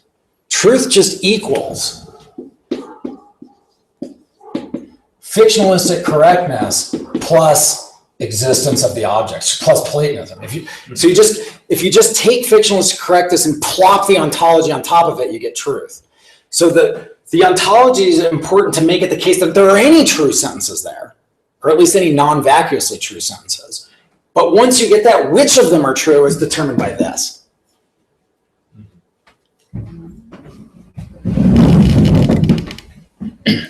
So, is there any other question? Please? How do you distinguish external facts from internal facts? Facts in Platonic heaven are external. Facts in my head and your head about our intentions are internal. That's all I meant. Maybe there's some puzzles about that, but I just meant it in a really like flat-footed, in my head versus not in my head, and out in Platonic heaven. Okay. Yes. I have just a doubt about the status of what you know when you know something mathematical, right? Because what would you say if someone asserted that the claim that every mathematical object that could exist, does exist, is contingent? It's not necessary. So if that, I think, were true, the knowledge that we have about such and such mathematical objects would be, wouldn't it be a matter of sheer luck to be having some kind of mathematical knowledge? Yeah, I think that's the right view. I think for every physical world, there's two possible worlds, one with a plenitudinous realm of abstract objects and one without. And it's a contingent fact whether they exist. And that's just because, there's a lot to say about that, and I've argued for it in other places, but possibility is cheap on my view, right? If I can conceive of it and you've got no argument that what I'm conceiving is misguided somehow, then I've got a prima facie reason to think it's possible. So I can conceive of nominalism. I can conceive of Platonism. No one in 24 centuries has ever shown me that those aren't genuinely possible. So they're both possible. Or at least I've got prima facie reason to think they're both possible now. So if 3 is prime is true, coming out of our mouths, it's blind luck. I think that's the right view. Wow. Okay, thank you. Yeah, my question might be very silly, but I'm having problems at understanding how mathematical discovery comes out here. Because ideally, I believe I'm understanding you wrong, that you're saying that we have to restrict ourselves to our intentional models. But I have this idea that when you have mathematical discovery or any scientific discovery, you are getting over the intentional models and going and discovering that effective models might be more than the intentional ones. So how can you explain mathematical discovery in this case? I think that both kinds of discovery can happen. So here's a kind of discovery. You can think of a new kind of mathematical object or a new kind of structure and characterize it and talk about it, and then we go, wow, we just learned something about a new kind of structure that nobody had thought about. Here's another kind. You can come up with a new axiom that nobody had thought about for set theory and show how in structures characterized, look what interesting things happen when you add this axiom. In neither of those cases are you talking about a pre-existing intended structure. But you can also get discovery about pre-existing intended structures because the facts about our intended structures can outstrip what we're aware of. So we can intend the numbers. We go, get it 0, 1, 2, 3, and then they keep going. You got it. You go, yeah. Okay. That's the intended structure, but now there's all sorts of facts about it that we don't know, right? Somebody proves the twin prime conjecture. Oh, I just learned something about the intended structure. So we can get discovery about the intended structure. We can get discoveries about structures that weren't intended. We can get discoveries about structures that we hadn't even thought of before. They're all things that can happen. Does that help? Yeah. No one else? And you're running both of these at the same time. What's that? You're running both of these stories at the same time. Of those kinds of discovery? Yeah. Yeah, so as a plenitudinous Platonist, you're just like, yeah, whatever. There's nothing wrong with studying a structure without a pre-theoretic conception, right? That's perfectly fine. You can just do both. Right, and which one you do depends a little bit on your character, your intellectual taste, whatever, yeah. Right. Just like in philosophy, you know, why am I interested in the philosophy of math and free will, and somebody else is interested in the question of whether abortion is morally wrong? I don't know. I just find this question interesting.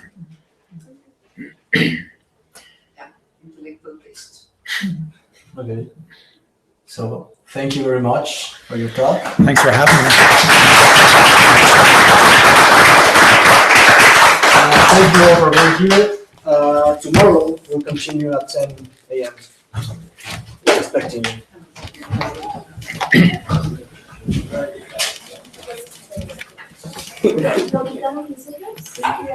No sé si oficialmente. Haces un antes para. A ver, ¿no? So,